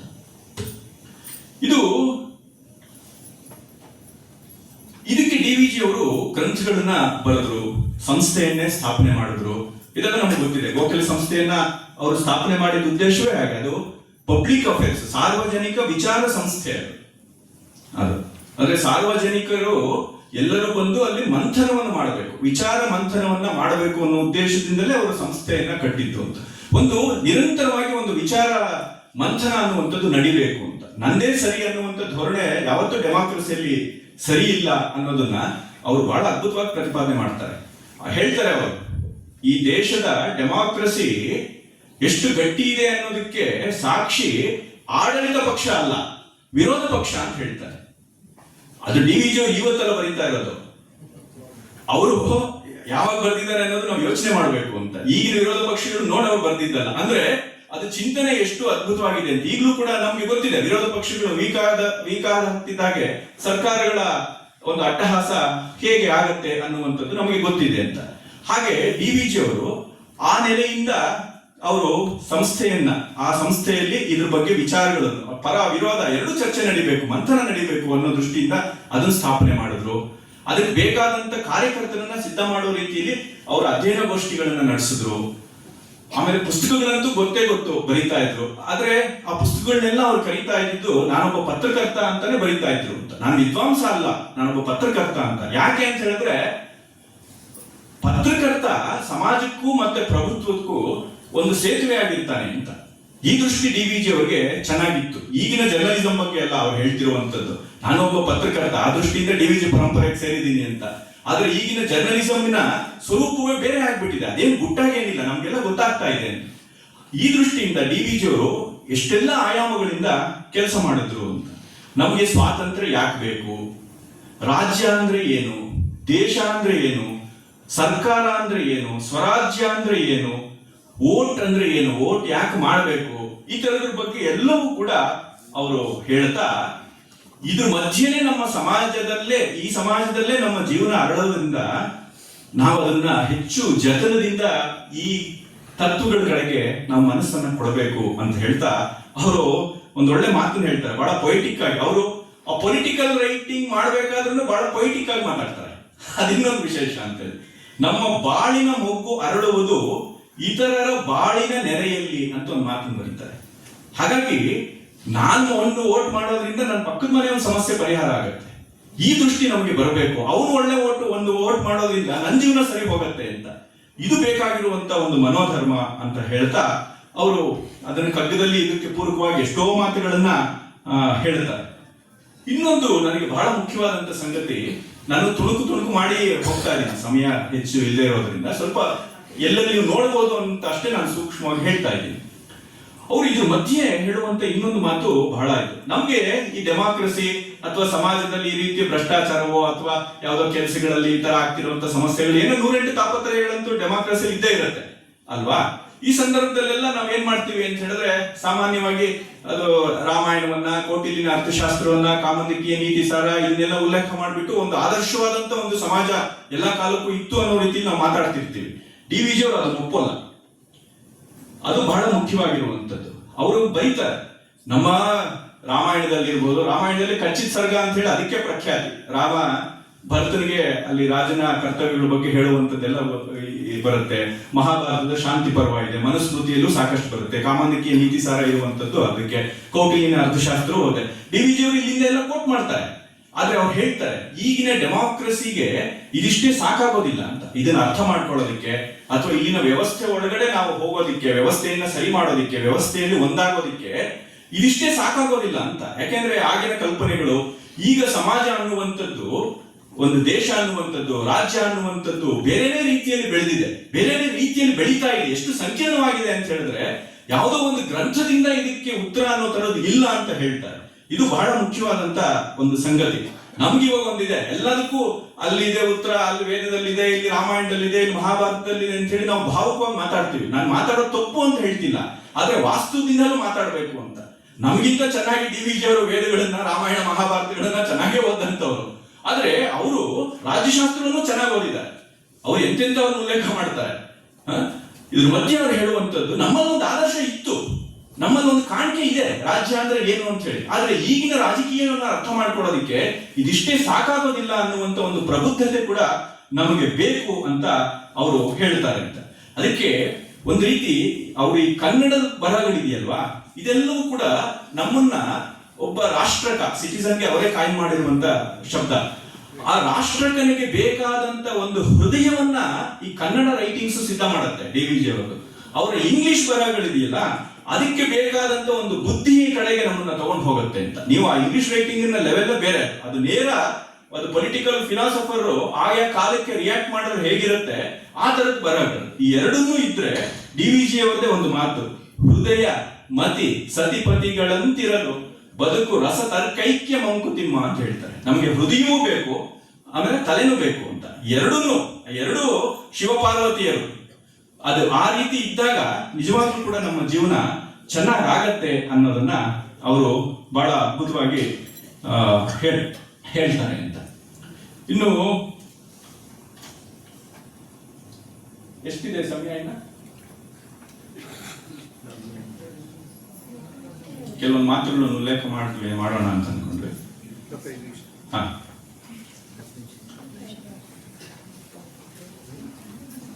ನೋಡಿ ಅವರೊಂದು ಕೆಲವೊಂದು ಮಾತುಗಳು ತಗೊಂಡು ಹೇಳೋಣ. ಹೇಗೆ ಅವರು ಈ ಸಮಾಜ ಮತ್ತೆ ಮನೆ ಎರಡೂ ಕೂಡ ವ್ಯಕ್ತಿಯ ಅಂತರಂಗ ವಿಕಾಸಕ್ಕೆ ಪೂರಕವಾಗಿ ಒದಗಬೇಕು ಅಂತ. ನೀವು ಒಬ್ಬ ವ್ಯಕ್ತಿಯಾಗಿ ಮಾಡುವಂಥದ್ದು ಅಧ್ಯಾತ್ಮದ ಸಾಧನೆ ಆದರೆ, ಹೊರಗಡೆ ಸಮಾಜದಲ್ಲಿ ಮಾಡುವಂತ ಸಾಧನೆ ಇದೆಯಲ್ಲ, ಅದು ಒಬ್ಬ ಸಿಟಿಸನ್, ಒಬ್ಬ ರಾಷ್ಟ್ರಕ್ಕೆ ಮಾಡಬೇಕಾಗಿರುವಂತ ಒಂದು ಸಾಧನೆ ಆಗಿರುತ್ತೆ ಅಂತ. ಹಾಗಾಗಿ ಮನೆ ಮತ್ತೆ ರಸ್ತೆ ಇದೆರಡೂ ಕೂಡ ಅದು ಒಂದು ರೀತಿ ಒಂದೇ ಅಂತ ಅವ್ರ ಭಾವನೆ. ಅದನ್ನೇ ಅವರು ಕಗ್ಗದಲ್ಲಿ 2 ಕೋಣೆಗಳಲ್ಲಿ ಮಾಡೋ ಈ ಕಲ್ಪನೆಗಳೆಲ್ಲ ಅವ್ರು ಅದನ್ನೇ ಪ್ರತಿಪಾದನೆ ಮಾಡ್ತಾ ಹೋಗ್ತಾರೆ. ಅವರು ಒಂದ್ ಜಾಗದಲ್ಲಿ ಅವ್ರು ಬರೀತಾರೆ, ಆತ್ಮ ವಿಕಾಸ ಸಾಧನ. ಅಧ್ಯಾತ್ಮಕ್ಕೆ ಬಹಳ ಮುಖ್ಯವಾಗಿರುವಂತದ್ದು ಆತ್ಮ ತಾನೆ. ಅಧ್ಯಾತ್ಮ ಅಂದ್ರೆ ಏನು? ಆತ್ಮವನ್ನ ತಿಳ್ಕೊಳ್ಳುವಂಥದ್ದು ಅಂತ ಶಶಿ ಹೇಳಿದ್ರು. ಅವ್ರ ಅಧ್ಯಾತ್ಮ ಅನ್ನುವಂತ ಒಂದು ಕಾನ್ಸೆಪ್ಟ್ ಬಗ್ಗೆ ಮಕ್ಕಳಿಗೋಸ್ಕರ ಒಂದು ಲೇಖನ ಬರೆಯುವಂತ ಸಂದರ್ಭ ಅದು. ಕಿರಿಯರ ವಿಶ್ವಕೋಶ ಅಂತ ಹೇಳಿ ಆಗ 7 ಸಂಪುಟಗಳಲ್ಲಿ ಬಂತು, ಜ್ಞಾನಗಂಗೋತ್ರಿ ಅಂತ ಹೇಳಿ. ಅದರಲ್ಲಿ ಅಧ್ಯಾತ್ಮ ಅನ್ನೋದ್ರ ಬಗ್ಗೆ ಡಿ.ವಿ.ಜಿ ಅವರು ಬರೆದಿರುವಂತದ್ದು. ಅಲ್ಲಿ ಅವ್ರು ಬರೀತಾರೆ, ಅಧ್ಯಾತ್ಮ ಅಂದ್ರೆ ಏನು? ಆತ್ಮವನ್ನು ಕುರಿತುವಂಥದ್ದು. ಆತ್ಮ ಅಂದ್ರೆ ಏನು? ನನ್ನ ಒಳಿತನ್ನು ನಾನು ಕಂಡುಕೊಳ್ಳುವಂಥದ್ದು ಅಂತ. ಹೀಗೆಲ್ಲ ಬಹಳ ಸರಳವಾಗಿ ಆದ್ರೆ ಬಹಳ ಪ್ರೊಫೌಂಡ್ ಆಗಿ ಬರೀತಾರೆ. ಹಾಗೆ ಈ ಆತ್ಮವಿಕಾಸ ಸಾಧನ ಅಂದ್ರೆ ಏನು? ಅದ್ರ ಬಗ್ಗೆ ಡಿ.ವಿ.ಜಿ ಅವರು ಬರೀತಾರೆ ರಾಜ್ಯಶಾಸ್ತ್ರದಲ್ಲಿ. ಸಂಸಾರ ಅಥವಾ ಕುಟುಂಬ ಎಂಬ ಸಂಸ್ಥೆ ಹೇಗೆ ನಮ್ಮ ಆತ್ಮಕ್ಕೆ ಒಂದು ಶಿಕ್ಷಣ ಶಾಲೆಯೋ, ರಾಜ್ಯವೆಂಬ ಸಂಸ್ಥೆಯೂ ಹಾಗೆ ನಮಗೆ ಒಂದು ಧರ್ಮ ಶಿಕ್ಷಣ ಶಾಲೆ ಅಂತೇಳಿ. ಮಠ ಹೇಗೆ ಧಾರ್ಮಿಕತೆಯನ್ನ ನಿನಗೆ ಕಲಿಸ್ಬೇಕೋ, ಹಾಗೆ ವಿಧಾನಸಭೆಯನ್ನು ನಿನಗೆ ಕಲಿಸ್ಬೇಕು ಅಂತ. ಹೀಗೆ ನಾವು ಕಲ್ಪನೆ ಮಾಡ್ಕೊಳಕ್ ಆಗತ್ತಾ? ಎರಡರಲ್ಲೂ ಸಿಗ್ತಾ ಇಲ್ಲ ಅಂತ. ಎರಡರಲ್ಲೂ ನೀವೆಲ್ಲೋ ಒಂದ್ ಜಾಗದಲ್ಲಿ ಸಿಗ್ತಿಲ್ಲ ಅಂತ ಏನ್ ಸಂಕಟ ಪಡ್ಬೇಕಾಗಿಲ್ಲ. ನಮ್ಗೆ ಧಾರ್ಮಿಕ ಸಂಸ್ಥೆಗಳು ಹೇಗಾಗಿದೆ ಅಂತ ಗೊತ್ತು, ನಮ್ಮ ರಾಜಕೀಯ ಸಂಸ್ಥೆಗಳು ಹೇಗಾಗಿದೆ ಅಂತ ಗೊತ್ತು ಅಂತ ಹೇಳಿ ಇದನ್ನ ಅವರು ಹೇಳ್ತಾರೆ. ಆಮೇಲೆ ಇನ್ನೊಂದು ಬಹಳ ಅದ್ಭುತವಾದ ಮಾತನ್ನ ಹೇಳ್ತಾರೆ. ಸಮಾಜವು ಸಮಸ್ತ ಹಿತಕ್ಕೋಸ್ಕರ ತನ್ನ ಪ್ರತಿಯೊಬ್ಬ ಮನುಷ್ಯನ ಸ್ವಾರ್ಥಕ್ಕೂ ಸ್ವಾತಂತ್ರ್ಯಕ್ಕೂ ವಿಧಾಯಕ ಮಾಡಿರುವ ವಿಧಿ ನಿಷೇಧ ರೂಪವಾದ ಪರಿಮಿತಿಗಳ ನ್ಯಾಯದ ಅಂತರ್ದ್ರವ್ಯ ಅಂತ ನ್ಯಾಯವನ್ನ ಡಿಫೈನ್ ಮಾಡ್ತಾರೆ. ಅಂದ್ರೆ ನ್ಯಾಯ ಅನ್ನುವಂಥದ್ದು ಒಂದು ಅಬ್ಸಲ್ಯೂಟ್ ಆದಂತ ಒಂದು ಎಂಟಿಟಿ ಅಲ್ಲ, ಅಬ್ಸಲ್ಯೂಟ್ ಆದಂತ ಒಂದು ಸಂಗತಿ ಅಲ್ಲ, ಆಗಿರೋದಿಲ್ಲ, ಸಾಧ್ಯ ಇಲ್ಲ. ಅದನ್ನ ಫಿಲಾಸಾಫಿಕಲ್ ಆಗಿ ಕೂಡ ಬಹಳಷ್ಟು ಚರ್ಚೆ ಮಾಡಬಹುದು. ಅದು ಹೇಗೆ ಅಂತ ಹೇಳಿದ್ರೆ ನೋಡಿ, ಒಂದು ಎಷ್ಟು ತೊಡಕುಗಳು ಬರುತ್ತೆ ಅಂತ. ನೀವು ಯಾವ್ದು ನ್ಯಾಯ ಅನ್ಯಾಯ ಅಂತ ನಿರ್ಧಾರ ಮಾಡಬೇಕು ಅಂತ. ಒಂದು ಮಗು ಇದೆ, ಆ ಮಗುನ ಯಾರೋ ಒಬ್ಬ ಸರ್ವಾಧಿಕಾರಿ, ಒಬ್ಬ ಡಿಕ್ಟೇಟರ್, ಯಾರೋ ಒಬ್ಬ ವ್ಯಕ್ತಿ ಅಂತ ಇಟ್ಕೊಳ್ಳೋಣ. ಈ ಮಗುನ ನಾನು ಕೊಲ್ತೀನಿ ಅಂತ ಹೇಳ್ತಾನೆ. ನೀವು ಬೇಡ ಮಗುನ ಕೊಲ್ಲಬಾರ್ದು ಅಂತ ನೀವು ಅವನು ತಡೀತೀರಿ. ಅವನು ಅದಕ್ಕೆ ಹೇಳ್ತಾನೆ, ಈ ಮಗುನೇನಾದ್ರೂ ನಾನು ಬಿಡಬೇಕು ಅಂತಿದ್ರೆ ನಿಮ್ಮ ಊರಿನಲ್ಲಿರೋ 10,000 ಜನ ನಾನು ಕೊಲ್ತೀನಿ, ನಿನಗೆ ಮಗು ಬೇಕು, 10,000 ಜನ ಬೇಕು, ನೀನ್ ಆಯ್ಕೆ ಮಾಡ್ಕೋ ಅಂತ ಹೇಳ್ತಾನೆ. ನಾವೇನ್ ಆಯ್ಕೆ ಮಾಡ್ಕೊಳ್ಳೋದಾಗ? ಮಗು ಪ್ರಾಣ ಉಳಿಸೋದಕ್ಕೋಸ್ಕರ 10,000 ಜನನ್ನ ಬಲಿ ಕೊಡ್ತಿರೋ, 10,000 ಜನನ ಉಳಿಸ್ಕೊಳ್ಳೋದಕ್ಕೆ ಮಗುನ್ ಬಲಿ ಕೊಡ್ತಿರೋ? ನೀವು ಯಾವ ರೀತಿನೂ ನೀವು ವಾದ ಮಾಡ್ತಾ ಹೋಗ್ಬೋದು, ಕೊನೆ ಮೊದಲಿಲ್ಲ ಅದಕ್ಕೆ ಅಂತ. ಅದಕ್ಕೆ ನ್ಯಾಯ ಅನ್ನುವಂಥದ್ದು ಹೇಗಿರುತ್ತೆ ಅಂತ ಹೇಳಿದ್ರೆ, ಅದರಲ್ಲಿ ಒಂದು ಸ್ವಾರ್ಥದ ಆಯಾಮನೂ ಇರುತ್ತೆ, ಮತ್ತೆ ಅದರಲ್ಲಿ ಒಂದು ಸ್ವಾತಂತ್ರ್ಯದ ಮತ್ತೆ ಒಂದು ಒಂದು ಹಿತದ ಒಂದು ಕಾನ್ಸೆಪ್ಟ್ ಇರುತ್ತೆ. ಅಷ್ಟೋ ಇಷ್ಟೋ ಅದರಲ್ಲಿ ರಾಜಿ ಮಾಡಿಕೊಳ್ಳದೆ ಇದ್ರೆ ನ್ಯಾಯ ಅನ್ನುವಂಥದ್ದು ಬರುವಂತದ್ದಲ್ಲ ಅಂತ. ಇದೆಲ್ಲ ನಮಗೆ ಕೇಳೋದಕ್ಕೆ ಏನ್ ಡಿ.ವಿ.ಜಿ ಅವರು ಬಹಳ ರೂಕ್ಷವಾಗಿ ಹೇಳ್ತಿದಾರಲ್ಲ ಅಂತ ನಮ್ಗೆ ಅದ್ರ ಬಗ್ಗೆ ಆಳವಾಗಿ ಯೋಚನೆ ಮಾಡಿದಾಗ ಇದರಲ್ಲಿರುವಂತ ಸಮಸ್ಯೆಗಳು ಏನು ಅನ್ನುವಂಥದ್ದು ಬಹಳ ಚೆನ್ನಾಗಿ ಗೊತ್ತಾಗತ್ತೆ ಅಂತ. ನೋಡಿ, ಒಂದು 4-5 ಸಾಲು ಸ್ವಲ್ಪ ದೀರ್ಘವಾದರೂ ಓದ್ಬಿಡ್ತೀನಿ. ಇಡೀ ಡಿ.ವಿ.ಜಿ ಅವರ ಪ್ರಬುದ್ಧ ಚಿಂತನೆ ಎಂತದ್ದು ಅನ್ನೋದಕ್ಕೆ ಇದೊಂದು ಒಳ್ಳೆ ನಿದರ್ಶನ. ಈ ರೀತಿ ತುಂಬಾ ಜನ ಚಿಂತನೆ ಮಾಡಿಲ್ಲ. ಏನಂದ್ರೆ ಇದು ಒಂದ್ ರೀತಿ ನಮ್ಮ ಕಾಲದಲ್ಲಂತೂ, ಕನ್ನಡದ ಮಟ್ಟಿಗಂತೂ ಡಿ.ವಿ.ಜಿ ಅವರ ರೀತಿಯಲ್ಲಿ ಯಾವೊಬ್ಬ ಸಾಹಿತಿಯೂ ಕೂಡ ಈ ರಾಜ್ಯ ವ್ಯವಸ್ಥೆ ಬಗ್ಗೆ ಒಬ್ಬ ಪೊಲಿಟಿಕಲ್ ಥಿಂಕರ್ ಆಗಿ ಯೋಚನೆ ಮಾಡಿಲ್ಲ ಅನ್ನುವಂಥದ್ದು ನಿರ್ವಿವಾದ. ಅದು ಬಹಳ, ನಾವು ಅದನ್ನ ಧೈರ್ಯವಾಗಿ ಹೇಳ್ಬೋದು, ಅಷ್ಟು ಅದ್ಭುತವಾದಂತ ಚಿಂತನೆಗಳು. ಅವರು ಈ ನ್ಯಾಯದ ಬಗ್ಗೆ ಹೇಳ್ತಾ ನೋಡಿ, ಒಂದ್ 4 ಮಾತು ಓದ್ಬಿಡ್ತೀನಿ. ರಾಜ್ಯವು ವಿವಿಧ ಸ್ವಾರ್ಥ ಸಂಬಂಧದಲ್ಲಿಯ ಪರಸ್ಪರ ವಿಷಮತೆ ವಿಘಾತುಕತೆಗಳಲ್ಲಿ ಒಂದು ಅನ್ಯೋನ್ಯ ಯೋಜನಾ ಕ್ರಮವನ್ನು ಸ್ಥಾಪಿಸಲು ಯತ್ನಿಸುತ್ತದೆ. ಅದು ಪ್ರತಿಯೊಬ್ಬನ ಸ್ವಾರ್ಥವನ್ನೂ ಆಗಮಾಡಿಸುತ್ತದೆ, ಆದರೆ ಪೂರ್ತಿಯಾಗಲ್ಲ. ಅಷ್ಟಿಷ್ಟು ಸವರಿಸಿ ತಿದ್ದಿ ಆಗಮಾಡಿಸುತ್ತದೆ. ಆ ತಿದ್ದುಪಾಡಿನ ಜೋಡಣೆಯ ಕ್ರಮವೇ ನ್ಯಾಯ. ಹೀಗೆ ರಾಜ್ಯವೆಂಬುದು ಪ್ರಜೆಗೆ ಸ್ವಾರ್ಥ ಶೋಧಕ ಸಾಧಕ ಯಂತ್ರವಾಗುತ್ತದೆ. ಅದರ ಮೂಲಕ ಪ್ರತಿಯೊಬ್ಬ ಪ್ರಜೆಯ ಪಾಲಿಗೂ ದೊರೆಯುವುದು ಅಪರಿಮಿತ ಸ್ವಾರ್ಥವಲ್ಲ, ನ್ಯಾಯ ಪರಿಮಿತ ಸ್ವಾರ್ಥ. ನ್ಯಾಯವೆಂಬುದು ಅನೇಕ ಸ್ವಾರ್ಥಗಳ ಪರಸ್ಪರ ಸಮಾಧಾನ, ಪರಸ್ಪರ ಸಂಯೋಜನೆಗಳ ಮರ್ಯಾದೆ. ಈ ಮರ್ಯಾದೆಯನ್ನು ಗೊತ್ತು ಮಾಡುವುದು ರಾಜ್ಯದ ಶಾಸನ ಸಭೆ. ಈ ಸಭೆಯಲ್ಲಿ ನಡೆಯುವ ಜನಜೀವನ ವಿಷಯಕವಾದ ಪ್ರತಿಪಾದನೆ, ಚರ್ಚೆಗಳಲ್ಲಿ, ಪ್ರಶ್ನೆ ಉತ್ತರಗಳಲ್ಲಿ, ವಾದ ವಿವಾದಗಳಲ್ಲಿ ನಾನಾ ಸ್ವಾರ್ಥಗಳು ಪರೀಕ್ಷಿತವಾಗುತ್ತವೆ, ಮಥಿತವಾಗುತ್ತವೆ. ಆ ಮಥನ ವಿಧಾನದಲ್ಲಿ ಪ್ರತಿಯೊಂದು ಸ್ವಾರ್ಥವೂ ಅಷ್ಟಿಷ್ಟು ಪರಿವರ್ತನೆ, ಪರಿಷ್ಕೃತಿ ಹೊಂದುತ್ತದೆ. ಪ್ರತಿಯೊಂದು ಪಕ್ಷವೂ ಪ್ರತಿಪಕ್ಷಕ್ಕೆ ಅಷ್ಟಿಷ್ಟನ್ನು ಬಿಟ್ಟುಕೊಟ್ಟು ಅಷ್ಟಿಷ್ಟನ್ನು ಸ್ವೀಕರಿಸುತ್ತದೆ. ಹೀಗೆ ವಿನಿಮಯದಿಂದಲೂ ಇಷ್ಟ ಸಮ್ಮತಿಯಿಂದಲೂ ಆ ನಾನಾ ಸ್ವಾರ್ಥಗಳ ಕೂಟು ಒಂದು ಸಮಪಾಕಕ್ಕೆ ಬರುತ್ತದೆ. ಈ ಸರ್ವಾಂಗೀಕೃತವಾದ ವಿವಿಧ ಈ ಮಾತು ನೋಡಿ, ಈ ಸರ್ವಾಂಗೀಕೃತವಾದ ವಿವಿಧ ಸ್ವಾರ್ಥ ಸಮನ್ವಯವೇ ನ್ಯಾಯಶಾಸನ. ಇದನ್ನಿಟ್ಕೊಂಡೆ 2 ಗಂಟೆ ಹೊತ್ತು ಮಾತಾಡ್ಬೋದು. ಅಷ್ಟು ಪ್ರಫೌಂಡ್ ಆಗಿರುವಂತದ್ದು ಇದು. ನಮಗೆ ಓದಿದ್ದು ಕೇಳಿದಾಗ ಅಷ್ಟು ನಮ್ಗೆ ಅನ್ನಿಸ್ತೇ ಹೋಗ್ಬೋದು. ಯೋಚನೆ ಮಾಡ್ತಾ ಮಾಡ್ತಾ ನಮ್ಗೆ ಅದು ಎಷ್ಟು ಅದ್ಭುತವಾದಂತ ಮಾತು ಅಂತ ನೋಡಿ.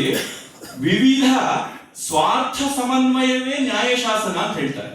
ಅವರು ಸ್ವಾರ್ಥ ವಿರೋಧ, ಸ್ವಾರ್ಥ ನಾಶ ಅಂತ ಕರೀತಾ ಇಲ್ಲ, ಸ್ವಾರ್ಥ ಸಮನ್ವಯ ಅಂತ ಕರೀತಾರೆ. ಡಿ.ವಿ.ಜಿ ಅವರು ಇನ್ನೊಂದು ಜಾಗದಲ್ಲಿ ಹೇಳ್ತಾರೆ, ಸಮಾನತೆ ಅಂತ ಹೇಳಿದ್ರೆ ತಾರತಮ್ಯ ವಿನಾಶ ಅಲ್ಲ, ತಾರತಮ್ಯ ವಿವೇಕ ಅಂತ ಹೇಳ್ತಾರೆ. ಇದು ಸಮಾನತೆ ಅಂತ ಹೇಳಿ. ಅಲ್ಲಪ್ಪ, ನೀನ್ ಎಲ್ರಿಗೂ ಸಿಹಿ ಹಂಚಬೇಕು ಅಂತ ಹೇಳಿ ಅವನು ಆರೋಗ್ಯವಾಗಿರುವಂತವನಿಗೂ ನೀನು ಜಾಮೂನ್ ಕೊಟ್ಬಿಟ್ಟು, ಶುಗರ್ ಅಲ್ಲಿ ಅವನು ಇನ್ಸುಲಿನ್ ಆಲ್ರೆಡಿ ತಗೊಳ್ತಾ ಇದ್ದಾನೆ, ಅವನಿಗೂ ನೀನು ಜಾಮೂನ್ ಕೊಟ್ಬಿಟ್ರೆ ಅದೇನು ಸಮಾನತೆ ಆಗುತ್ತೆ? ಎಲ್ರಿಗೂ ನಾವು ಇವಾಗ ಜಾಮೂನ್ ಕೊಡೋದು ಅಂತ ಹೇಳಿದ್ರೆ ಅದು ಸಮಾನತೆ ಅಲ್ಲ. ಸಮಾನತೆ ಅಂದ್ರೆ ಏನು ಅಂತ ಹೇಳಿದ್ರೆ ಅದು ಈ ತಾರತಮ್ಯ ವಿವೇಕ. ಶುಗರ್ ಇರೋರಿಗೆ ಜಾಮೂನ್ ಕೊಡಬಾರದು, ಆ ತಾರತಮ್ಯ ವಿವೇಕ ಇದೆಯಲ್ವಾ, ಅದು ನಿಜವಾಗ್ಲೂ ಕೂಡ ಇರುವಂತದ್ದು ಅಲ್ಲಿ. ಅದು ಮುಖ್ಯ, ಅದು ಏನು ಸಮಾನತೆ. ಸಮಾನತೆಗೆ ಉದ್ದೇಶ ಏನು? ಅವನು ಆರೋಗ್ಯ ಕಾಪಾಡಬೇಕು ಅನ್ನುವಂಥದ್ದು ಸಮಾನತೆ ಉದ್ದೇಶ ಆಗ್ಬೇಕೆ ಹೊರತು ಜಾಮೂನ್ ಕೊಡೋದು ಅಂತದ್ದು ಸಮಾನತೆ ಅಲ್ಲ. ಹಾಗೆ ಇಲ್ಲಿ ಹೇಳ್ತಾ ಇರುವಂತದ್ದು ಅವರು ಸ್ವಾರ್ಥ ಸಮನ್ವಯ ಅಂತ ಹೇಳಿ, ಅದು ನ್ಯಾಯಶಾಸನ ಅಂತ. ನಮ್ಗೆ ಇವತ್ತು ಕಾನ್ಸ್ಟಿಟ್ಯೂಷನ್ ಬಗ್ಗೆ ತುಂಬಾ ಚರ್ಚೆಗಳು ನಡೀತಾ ಇದೆ. ಕಾನ್ಸ್ಟಿಟ್ಯೂಷನ್ ತಿದ್ದುಪಡಿ ಎಲ್ಲ ಆಗ್ಬೇಕು, ಯಾಕೆ ಆಗ್ಬೇಕು, ಇದ್ರ ಪರ ವಿರೋಧ, ಅದು ಈ ಚರ್ಚೆಗಳೆಲ್ಲ ನೋಡಿದ್ರೆ ನಮಗೆ ಹೋಗ್ಲಿ, ರಾಜಕೀಯದವರಂತೂ ಅವರೇನು ಓದಿರೋದಿಲ್ಲ ಬಿಡಿ, ಅವರು ಸಂವಿಧಾನದ ಪ್ರಿಯಾಂಬಲ್ ಕೂಡ ಓದಿರೋದಿಲ್ಲ, ಬಿಟ್ಬಿಡೋಣ ಹೋಗ್ಲಿ. ಯಾವುದು ಡಿ.ವಿ.ಜಿ ಅವರು ಹೇಳ್ತಿದ್ದಾರೆ, ನಮ್ಮ ಬಾಂಧವರು ಯಾರಿದ್ದಾರೆ, ನಮ್ಮ ಬಂಧುಗಳು ಅಂತ ಯಾರಿದ್ದಾರೆ, ಪತ್ರಕರ್ತರು, ನಾನು ಅವ್ರಗಳ ಮಧ್ಯೆ ಬದುಕ್ತಾ ಇರ್ತೀನಲ್ವಾ, ಅಂಥವ್ರು ಇರ್ಬೋದು, ಅಥವಾ ಯಾವ ಚಿಂತಕರು, ಸೋಕಾಳು ಚಿಂತಕರು, ಈ ಫೇಸ್ಬುಕ್ ಇದು ಇತ್ಯಾದಿಗಳೆಲ್ಲ ಪುಂಖಾನುಪುಂಖವಾಗಿ ಎಲ್ಲರ ಬಗ್ಗೆನೂ ಒಪಿನಿಯನ್ ಕೊಡ್ತಾರಲ್ವಾ, ಅದು ತಪ್ಪು ಅಂತ ನಾನು ಹೇಳ್ತಿಲ್ಲ, ವಾಕ್ ಸ್ವಾತಂತ್ರ್ಯ ಇದೆ. ಆದ್ರೆ ಒಂದು ಒಳ್ಳೆ ಸಮಾಜ ನಾವು ನಿರ್ಮಾಣ ಮಾಡಬೇಕು ಅನ್ನುವಂಥದ್ದು ನಮ್ಮ ಲಕ್ಷ್ಯ ಆಗಿದ್ದಾಗ ಆ ಸೂಕ್ಷ್ಮಗಳನ್ನು ನಾವು ಗಮನಿಸ್ತಾ ಒಂದು ಆರೋಗ್ಯಕರವಾದಂತ ಒಂದು ಸಮಾಜವನ್ನ ನಿರ್ಮಾಣ ಮಾಡಬಹುದಲ್ವಾ ನಮ್ಮ ಚಿಂತನೆಗಳ ಮೂಲಕ ಅನ್ನುವಂತ ಒಂದು ಪ್ರಬುದ್ಧತೆ ಬರಬೇಕಲ್ವಾ. ಆ ಪ್ರಬುದ್ಧತೆ ಬರಬೇಕು ಅನ್ನುವಂಥದ್ದೇ ಡಿ.ವಿ.ಜಿ ಅವರ ಆಶಯ ಆಗಿತ್ತು ಅಂತ. ಹೀಗೆ ಅವರು ನೋಡಿ, ಅದು ಒಂದೊಂದು ಕಾಯಿ ಮಾಡಬೇಕು, ಈ ರೀತಿ ಬಹಳ ಸೂಕ್ಷ್ಮವಾಗಿ ಅವ್ರು ತಗೊಂಡು ಮಾಡ್ತಾರೆ ಅಂತ. ಇದು ಬಹಳ ವಿಶೇಷವಾಗಿರುವಂತ ಒಂದು ಡಿ.ವಿ.ಜಿ ಅವರ ಒಂದು ಕಾಣಿಕೆ ಅದು. ಆಮೇಲೆ ನಿಷ್ಕಾಮ ಕರ್ಮ ಅನ್ನುವಂಥದ್ದು ಬಹಳ ಮುಖ್ಯವಾಗುತ್ತೆ ಅಂತ ಹೇಳ್ತಾರೆ. ಇದು ಅಧ್ಯಾತ್ಮಕ್ಕೆ ಎರಡೂ ಮುಖ್ಯ. ನಾನು ಯಾಕೆ ಎರಡೂ ಜೊತೆ ಅಲ್ಲ ತರ ಹೇಳ್ತಿದ್ದೀನಿ ಅಂತ ಹೇಳಿದ್ರೆ, ಈಗ ಅಧ್ಯಾತ್ಮಕ್ಕೆ ನಾವು ಏನೇನ್ ಬೇಕು ಅಂತ ಹೇಳ್ತೀರೋ ಅದೆಲ್ಲ ಅವ್ರು ಈ ಕಡೆ ಹೇಳ್ತಿದ್ದಾರೆ. ಅದು ಅವರು ಪಕ್ಕದಲ್ಲಿ ಹಾಗೆ ಇಟ್ಟು ಹೇಳ್ತಿದ್ದಾರೆ ಅಂತ. ಇದು ಹೇಗೆ ಅಂತ ಹೇಳಿದ್ರೆ ಇದು ಬಹಳ ಕಷ್ಟ. ನಿಷ್ಕಾಮ ಕರ್ಮ ಅಂತ ಹೇಳಿದ್ರೆ ಕರ್ಮದ ಫಲವನ್ನ ನಾನು ಪಡಿಬಾರದು ಅಂತ. ಡಿ.ವಿ.ಜಿ ಅವರೇನೋ ವಿಶ್ವೇಶ್ವರಯ್ಯ ಕೊಟ್ಟು ಚೆಕ್ಕು ತಗೊಳ್ಳಿಲ್ಲ, ಇನ್ನೊಬ್ರು ಚೆಕ್ಕು ತಗೊಳ್ಳಿಲ್ಲ. ಈಗ ನಾವು ಬರೋದೇ ನಾವಲ್ಲಿ ಟೆಂಡರ್ ಬರುತ್ತೆ, ಅದು ಬರುತ್ತೆ, ಇದು ಬರುತ್ತೆ ಅನ್ನೋ ಕಾರಣಕ್ಕೆ ನಾವು ಪೊಲಿಟಿಕಲ್ ಒಂದು ರಾಜಕೀಯದ ಮೇಲೆ ನಾನು ಇನ್ವೆಸ್ಟ್ ಮಾಡ್ತಿದ್ದಾಗ ಅದನ್ನು ಬಿಟ್ಟು ನನಗೆ ಅದೊಂದು ವ್ಯಾಪಾರ ಮಾಡೋದಕ್ಕೆ ನಾನು ಬರ್ತಾ ಇದ್ದೀನಿ. ಇದ್ರ ಮಧ್ಯೆ ನೀವು ಇದೆಲ್ಲ ಬಿಟ್ಟು ಬರೀ ಸಮಾಜಕ್ಕೋಸ್ಕರ ನಿನ್ನ ಜೀವನವನ್ನು ಮುಡುಪಾಗಿಡಬೇಕು ಅಂತ ಹೇಗೆ ಸಾಧ್ಯ? ಒಂದು ಎಲೆಕ್ಷನ್ ಅಂತ ಹೇಳಿದ್ರೆ ನಿಮ್ಗೇನು ಗೊತ್ತು, ಎಷ್ಟು ಕೋಟಿ ಖರ್ಚು ಮಾಡ್ಬೇಕು ಗೊತ್ತಾ? ಒಬ್ಬ ಎಂ.ಎಲ್.ಎ. MP ಆಗೋದು ಅಂದ್ರೆ ಏನು ಅಂತ ನಿಮ್ಗೆ ಗೊತ್ತಾ? MP ಮನೆಗೆ ಎಂ.ಎಲ್.ಎ. ಮನೆ ದಿನಕ್ಕೆ 1000 ಜನ ಬರ್ತಾರೆ, ಅವ್ರಿಗೆ ಕಾಫಿ ಖರ್ಚಿಗೆ ತಿಂಗಳಿಗೆ ಲಕ್ಷಾಂತರ ರೂಪಾಯಿ ಆಗುತ್ತೆ. ಅದೆಲ್ಲ ಎಲ್ಲಿಂದ ತರೋಣ? ಈ ರೀತಿ ವಾದಗಳೆಲ್ಲ ನಾವು ಕೇಳ್ತಾ ಇರ್ತೀವಿ ಸಮಾಜದಲ್ಲಿ. ಈಗೆಲ್ಲ ಇದು ಸಹಜ ಆಗ್ಬಿಟ್ಟಿದೆ. ಅದಕ್ಕೆ ಡಿ.ವಿ.ಜಿ ಅವರು ಬಹಳ ಸೂಕ್ಷ್ಮವಾಗಿ ಹೇಳ್ತಾರೆ, ಯಾರು ತನ್ನ ಹೊಟ್ಟೆಯನ್ನ ತಾನು ಪೂರ್ಣವಾಗಿ ತುಂಬಿಸ್ಕೊಂಡಿಲ್ವೋ, ಹೊಟ್ಟೆ ತುಂಬಿರ್ಬೇಕು, ಹಸುನಲ್ಲಿರಬಾರ್ದು, ಅಂಥವ್ನು ಮಾತ್ರ ರಾಜಕೀಯಕ್ಕೆ ಬರಬೇಕು ಅಂತ ಹೇಳ್ತಾರೆ. ಹಸುನಲ್ಲಿರೋನ್ ಬಂದ್ರೆ ಸಿಕ್ಕಿದ್ದನ್ನ ತಿಂತಾ ಇರ್ತಾನೆ ಅಂತ, ಅವನಿಗೆ ಮಣ್ಣು ಕಲ್ಲು ಸಿಮೆಂಟ್ ಎಲ್ಲವೂ ಬೇಕು ತಿನ್ನೋದಿಕ್ಕೆ ಅಂತ. ಅದಕ್ಕೆ ನೀನ್ ಮೊದಲು ನಿನ್ ಮನೆಯಲ್ಲಿ ಚೆನ್ನಾಗಿ ಊಟ ಮಾಡಿ ನೀನ್ ತೃಪ್ತಿ ಆದ್ಮೇಲೆ ಅಷ್ಟೇ ನೀನ್ ರಾಜಕೀಯಕ್ಕೆ ಬರಬೇಕು ಅಂತ. ಈ ಮಾತನ್ನು ಕೂಡ ಅವರು ಹೇಳ್ತಾರೆ. ಅಂದ್ರೆ ಎಷ್ಟೆಲ್ಲ ಒಂದೊಂದಕ್ಕೂ ಅವರು ಸೂಕ್ಷ್ಮವಾಗಿ ಹೇಳ್ತಾರೆ, ಆ ಧರ್ಮಶ್ರದ್ಧೆ ಬಗ್ಗೆ ಹೇಳ್ತಾರೆ. ಇದೆಲ್ಲ ನಾವು ಈಗ ಭಾಷಣ ಮಾಡ್ಬೋದು, ನಾನು ಇನ್ನೂ ಚೆನ್ನಾಗಿ ಬೇಕಿದ್ರೆ ಪ್ರಿಪೇರ್ ಮಾಡಿ ಅದ್ಭುತವಾಗಿ ಘಟನೆಗಳೆಲ್ಲ ಹೇಳಿ ಅದಕ್ಕೆ ಆಗ ಅಲ್ಲಿ ಒಂದು ಘಟನೆ ಇಲ್ಲಿ ಒಂದು ಘಟನೆ ಎಲ್ಲ ಹೇಳಿ ಬಹಳ ರೋಚಕವಾಗಿ ಮಾಡ್ಬೋದು. ಆದ್ರೆ ಒಂದು ನಾವು ಪ್ರಾಮಾಣಿಕವಾಗಿ ಯೋಚನೆ ಮಾಡೋಣ, ಇದನ್ನ ಎಷ್ಟು ಜನ ನಾವು ನಿಜವಾಗ್ಲೂ ಕೂಡ ನಾವು ಸಮಾಜದಲ್ಲಿ ಅದನ್ನ ನೆಲೆಗೊಳಿಸೋದಕ್ಕೆ ನಾವು ಪ್ರಯತ್ನಗಳು ಪಡ್ತೀವಿ. ನಾವು GST ತಪ್ಪಿಸೋದಕ್ಕೆ ಎಷ್ಟು ಸರಿ ನಾವು ರಸೀದಿ ಹಾಕಿಸ್ತೇ ನಾವು ವಸ್ತುಗಳು ತಗೊಂಡಿಲ್ಲ. ಇದೆಲ್ಲ ನಾನು ತಪ್ಪು ಸರಿ ಅಂತ ನಾನು ಆ ತರ ಬ್ಲಾಕ್ ಅಂಡ್ ವೈಟ್ ಅಲ್ಲಿ ಮಾತಾಡ್ತಿಲ್ಲ. ನಮ್ಮ ಒತ್ತಡಗಳೇನು, ನಮ್ಮ ಯೋಚನೆಗಳೇನು, ಇದಕ್ಕೆಲ್ಲ ನಾನೊಬ್ಬ GST ಕೊಡದೇ ಇದ್ರೆ ಏನೋ ಬಿಡು ಏನಾಗತ್ತೆ ಅನ್ನುವಂತ ಧೋರಣೆಗೂ, ನಾನು ಒಬ್ಬ ವೋಟ್ ಮಾಡದೇ ಇದ್ರೆ ಏನೋ ಬಿಡ ಪರವಾಗಿಲ್ಲ ಅಂತ ಹೇಳೋದಿಕ್ಕೂ, ನಾನು ಒಬ್ಬ ಇವತ್ತು ಲಂಚ ತಗೊಳ್ದ್ರೆ ಏನ್ ಬಿಡೋ ಅನ್ನೋದಕ್ಕೂ ಬಹಳ ಸಂಬಂಧಗಳಿದೆ. ಹಾಗಾಗಿ ಅಧ್ಯಾತ್ಮದಲ್ಲಿ ಹೇಳುವಂಥದ್ದು ಅದನ್ನೇ, ಮೋಕ್ಷದ ಆಸೆ ಕೂಡ ಆಸೆನೆ ಅಂತ ಹೇಳುತ್ತೆ. ಶಾಸ್ತ್ರಗಳು ಹೇಳುವಂಥದ್ದು ನನಗೆ ಮೋಕ್ಷ ಬೇಕು, ನನಗೆ ಬ್ರಹ್ಮ ಸಾಕ್ಷಾತ್ಕಾರ ಆಗಬೇಕು ಅನ್ನುವಂತ ಕಾಮನೆಯೂ ಕೂಡ ಕಾಮವೇ ಹೌದು ಅಂತ ಹೇಳುತ್ತೆ. ಹಾಗಿದ್ದಾಗ ನಾವು ಇದನ್ನೆಲ್ಲ ಹೇಗೆ ಕಾಮ ಅಂತ ಹೇಳದೇ ಇರೋದಕ್ಕೆ ಸಾಧ್ಯ? ಈ ರೀತಿ ನಾವು ಪ್ರಾಮಾಣಿಕವಾಗಿ ನಾವು ಯೋಚನೆಗಳು ಮಾಡದೆ ಹೊರತು ಭಾಷಣಗಳು ಮಾಡಬಹುದು, ಅದೇನೊಬ್ಬ ವಿಶೇಷ ಅಲ್ಲ. ಆರ್ಟಿಕಲ್ಗಳು ಬರೀಬಹುದು, ಅದೆಲ್ಲ. ಆದ್ರೆ ಹೇಗೆ ಇದನ್ನ ನೆಲೆಗೊಳಿಸುವಂಥದ್ದು ಅಂತ, ಅದಕ್ಕೆ DVG ಅವರೇ ಸಾಟಿ. ಅವ್ರು ಏನನ್ನ ಹೇಳಿದ್ರು ಹಾಗೆ ಅವರು ನಡ್ಕೊಂಡ್ರು ಅಂತ. ಎಷ್ಟು ಘಟನೆಗಳಿದೆ ನಿಮ್ಗೆ. ಆ ಚೆಕ್ಗಳು ಇಟ್ಕೊಂಡಿದ್ದು ಘಟನೆ ಗೊತ್ತು. ಇನ್ನೊಂದು ಘಟನೆ ಇದೆ. ಒಂದ್ಸಲಿ ವಿಶ್ವೇಶ್ವರಯ್ಯನವರು DVG ಅವರು ಯಾವ್ದೋ ಜೊತೆಲಿ ಹೋಗ್ಬೇಕಾಗಿತ್ತು. ವಿಶ್ವೇಶ್ವರಯ್ಯನವರು ಯಾವ್ದೋ ಒಂದು ತಮ್ಮ ರಾಜ್ಯದ ಕೆಲಸಕ್ಕೋಸ್ಕರ ಹೋಗ್ಬೇಕಾಗುತ್ತೆ. DVG ಅವರನ್ನು ಕರ್ಕೊಂಡು ಹೋಗ್ಬೇಕು ಅಂತ DVG ಅವ್ರಿಗೂ ಕರೀತಾರೆ. ಯಾವ್ದೋ ಒಂದು ಇದ್ರ ಬಗ್ಗೆ ಡಿಸ್ಕಸ್ ಮಾಡ್ಬೇಕಾಗುತ್ತೆ. DVG ಅವರು ಹೇಳ್ತಾರೆ ವಿಶ್ವೇಶ್ವರಯ್ಯನವರಿಗೆ, ನಾನ್ ನಿಮ್ ಜೊತೆ ಬರ್ತೀನಿ, ಆದ್ರೆ ನಿಮ್ದೇ ಬೋಗಿಲ್ ನಾನು ಪ್ರಯಾಣ ಮಾಡೋಲ್ಲ ಅಂತ. ಈಗ ನಾವು ಡಿಮ್ಯಾಂಡ್ ಮಾಡೋದು ಏನ್ರಿ, ನಾನ್ ಜರ್ನಲಿಸ್ಟ್, 25 ವರ್ಷದ ಜರ್ನಲಿಸ್ಟ್ ಗೊತ್ತಾ, ನಾನು ಯಾರು ಗೊತ್ತಾ, ನನಗೂ AC ರೂಮ್ ಬುಕ್ ಮಾಡ್ಬೇಕು ಅಂತ ಹೇಳ್ತೀವಿ ನಾವು. ಅವ್ನ ಮಿನಿಸ್ಟರ್ ಎಲ್ಲಾದ್ರೂ ನೀವಿರ್ರಿ, ನಿಮ್ ಕರ್ಮ ನಮ್ಗ್ ಬೇಕು ಅನ್ನೋ ರೀತಿಲಿ ಇದ್ದಾಗ DVG ಹೇಳ್ತಾರೆ ವಿಶ್ವೇಶ್ವರಯ್ಯನವ್ರಿಗೆ, ನಾನು ನಿಮ್ ಜೊತೆ ಬೋಗಿನಲ್ಲಿ ಬರೋಲ್ಲ ಅಂತ. ಯಾಕೆಂದ್ರೆ ಸರ್ಕಾರದ ಖರ್ಚು ಅದು ದಿವಾನರಿಗಿರುವಂತದ್ದು, ನನ್ನಂತ ಸಾಮಾನ್ಯ ವ್ಯಕ್ತಿ ಖರ್ಚು ಮಾಡೋದಕ್ಕಲ್ಲ ಅಂತ. ಇಲ್ಲಪ್ಪ ನೀನ್ ಬರ್ಲೇಬೇಕು ಅಂತಿದ್ರೆ ಹಾಗಿದ್ರೆ ನಾನು ಬೇರೆ ಬೋಗಿಲ್ ಬರ್ತೀನಿ. ಹಾಗೆ ಮಾಡ್ತಾರೆ. ಆಮೇಲೆ ಎಲ್ಲಿ ಅವಾಗ ರೈಲಿಗಳೆಲ್ಲ ಹೆಚ್ಚೊತ್ತು ನಿಲ್ತಾ ಇತ್ತು, ಅಲ್ಲಿ ಸ್ಟೇಷನ್ ಅಲ್ಲಿ ನಿಂತಾಗಲೆಲ್ಲ ಇವ್ರು ಡಿಸ್ಕಷನ್ ಮಾಡೋದು, ಪ್ಲಾಟ್ಫಾರ್ಮ್ಗಳಲ್ಲಿ ಅಲ್ಲಿ ಇಲ್ಲಿ ಮತ್ತೆ ಪ್ರಯಾಣ ಮಾಡೋದು ಅಂತ. ಇದನ್ನ ದಾಖಲೆ ಆಗಿದೆ. ಈ ರೀತಿ ಯಾರಾದ್ರೂ ಒಬ್ಬ ಕಾರ್ಯಕರ್ತನನ್ನ, ಒಬ್ಬ ಸಾಮಾಜಿಕ ಕಾರ್ಯಕರ್ತನನ್ನೋ ಅಥವಾ ಒಬ್ಬ ರಾಜಕಾರಣಿಯನ್ನೋ ಅಥವಾ ನಮ್ಮಗಳನ್ನೇ ನಾವು ಊಹಿಸ್ಕೊಳಕ್ಕಾಗತ್ತಾ? ಈ ರೀತಿ ನಿಷ್ಕಾಮ ಕರ್ಮ, ತ್ಯಾಗ, ಇದೆಲ್ಲ ಮಾತುಗಳ ಬಗ್ಗೆ ನಾವು ಎಷ್ಟು ಮಾತಾಡಿದ್ರೆ ಅದಕ್ಕೆ ನಿಜವಾಗ್ಲೂ ಒಂದು ಪಾವಿತ್ರ್ಯ ಬರುತ್ತಾ ಅಂತ ನನ್ನ ಪ್ರಾಮಾಣಿಕ ಪ್ರಶ್ನೆ ಇದು. ನಾವುಗಳೆಲ್ಲ ಅದರಲ್ಲಿ ಅಷ್ಟು ಸುಲಭಕ್ಕೆ ನಾವು ಆಚರಣೆಗೆ ತರೋದಕ್ಕೆ ಆಗ್ತಾ ಇದೆಯಾ? ಆಗದೆ ಇರುವಂತ ಪರಿಸ್ಥಿತಿ ಯಾಕೆ ಬಂದಿದೆ?